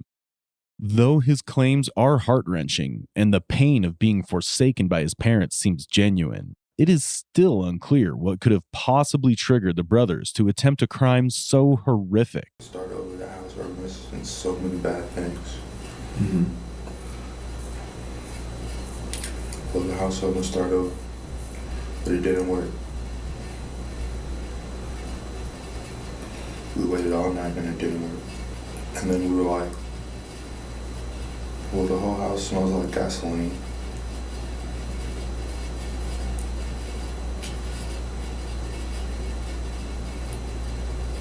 And there's candles that kind of burn the carpet in certain places. Mm-hmm.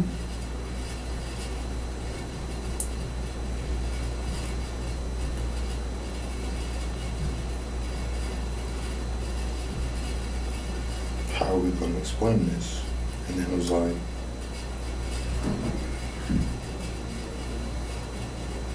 well, it's too late now.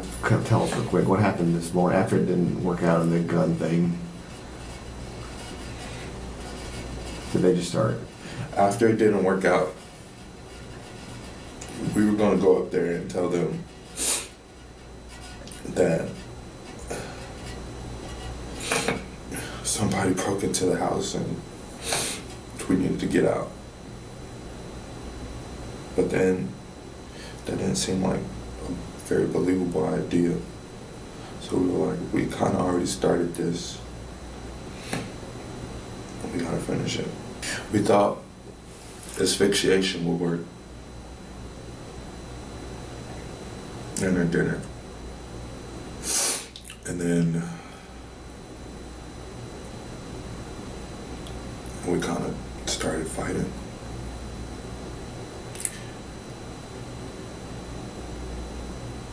I mean, but then when you fight your parents, I mean, I don't think anybody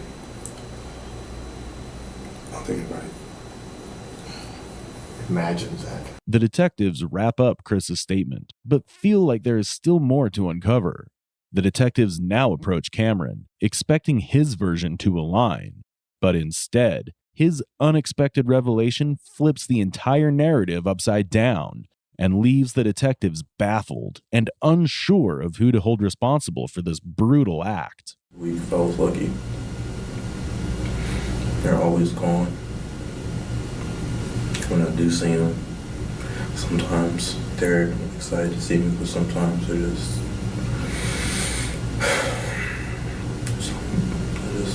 mean me. I don't know why. I'm trying. They wanted me to get out the house. They wanted me to do something illicit for the Navy. Me and my parents got into it. And me and my dad kind of like both got these horrible tempers. And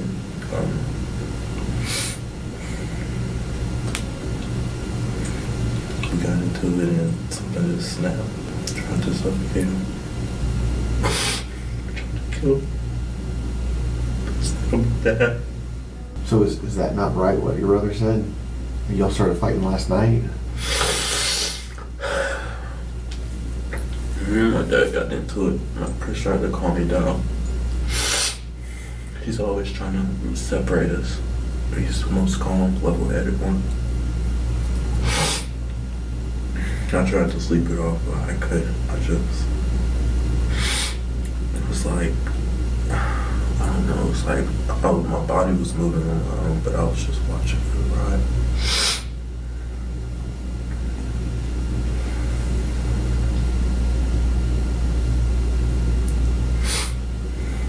I grabbed the gun.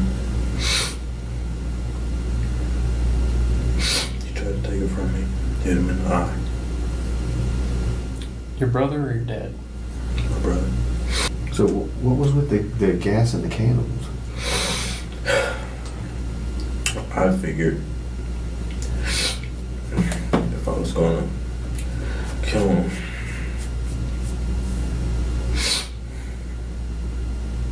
I might as well just cover the evidence. So I turned on the gas, tried to light candles, packed a bag.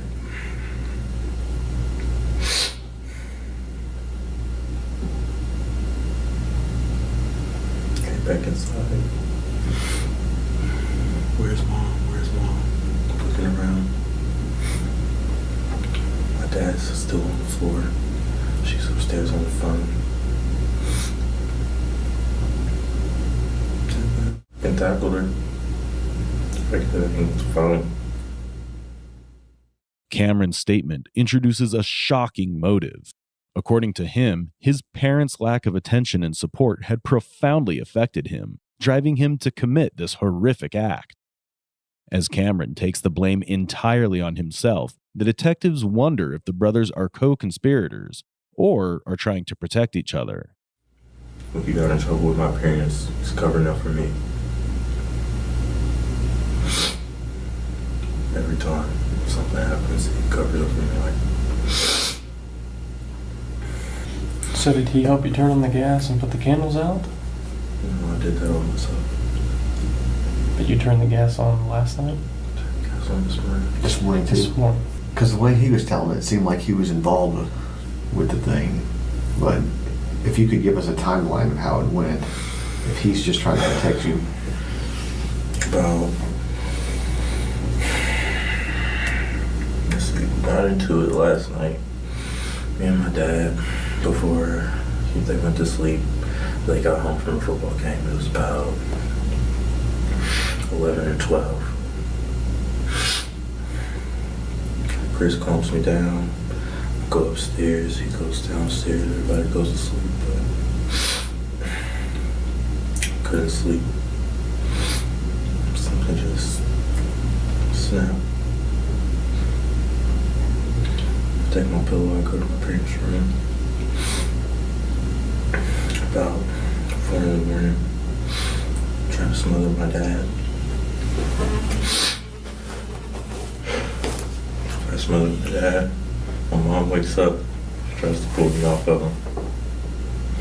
I hit her. My dad tries to get back on me. But I know where he keeps the shotgun. So I go for it.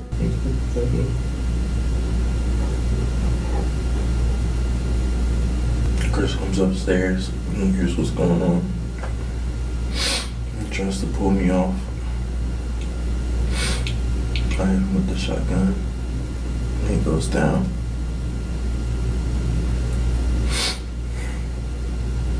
I got rid of my tracks now. Just killed my dad. Choked my mom out. So I turned on the gas, light some candles, turned on the car. Cameron depicts himself as the actual mastermind behind this gruesome crime, but Chris insists that they both were equally involved. Before wrapping up the case, the detectives, not convinced by either brother's account, prepare for a climactic confrontation between the brothers, which they hope will finally unravel the twisted truth.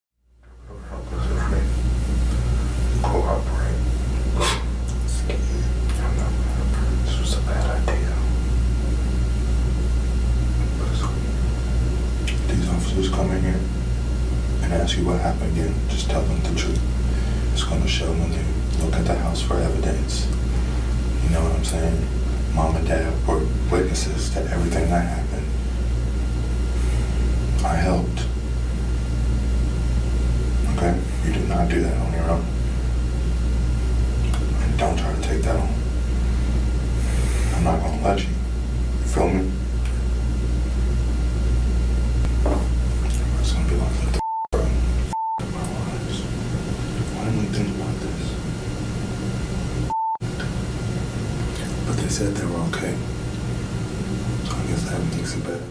The brothers admitted that they had made a bad decision after the incident. However, after concluding the investigation, the detectives still hadn't found a single motive for the crime. This case was not just a shock for the parents, but stunned everyone involved. Cameron said that he had been planning this since he was 11. He said, "Just kill me now." And then the officer asked, "Why would I do that?" And he said, "I just tried to kill my parents." Who does that? On November 7th, 2016, both brothers pleaded guilty to all 13 charges against them, including multiple counts of kidnapping, aggravated assault, and armed robbery. Although the prosecution requested a 50-year sentence for both brothers, Gwinnett County Judge Ronnie Batchelor sentenced Christopher and Cameron to 20 years in prison, followed by 30 years of probation. The brothers appeared to be remorseful for the crime they'd committed. I've seen cases where children plot or try to kill their parents. I've seen cases where children try and burn down the house that their parents live in. But I've never seen sort of the combination of events that we have here. First of all, I'd like to apologize. I'm extremely regretful. Despite this horrific act committed by their two children, parents Zach and Yvonne Irvin referred to it as one bad moment and chose to forgive them. I don't see myself as a victim. I had no other choice but to forgive them. This tragic case is a stark example of how unchecked trauma and emotional neglect can lead to irreversible action. This case calls on all of us to pay attention to the silent suffering that can be hidden for years. However, this suffering cannot be an excuse for such a violent crime. We invite you to share your thoughts on this twisted case. Also, don't forget to like, share, and subscribe to our channel.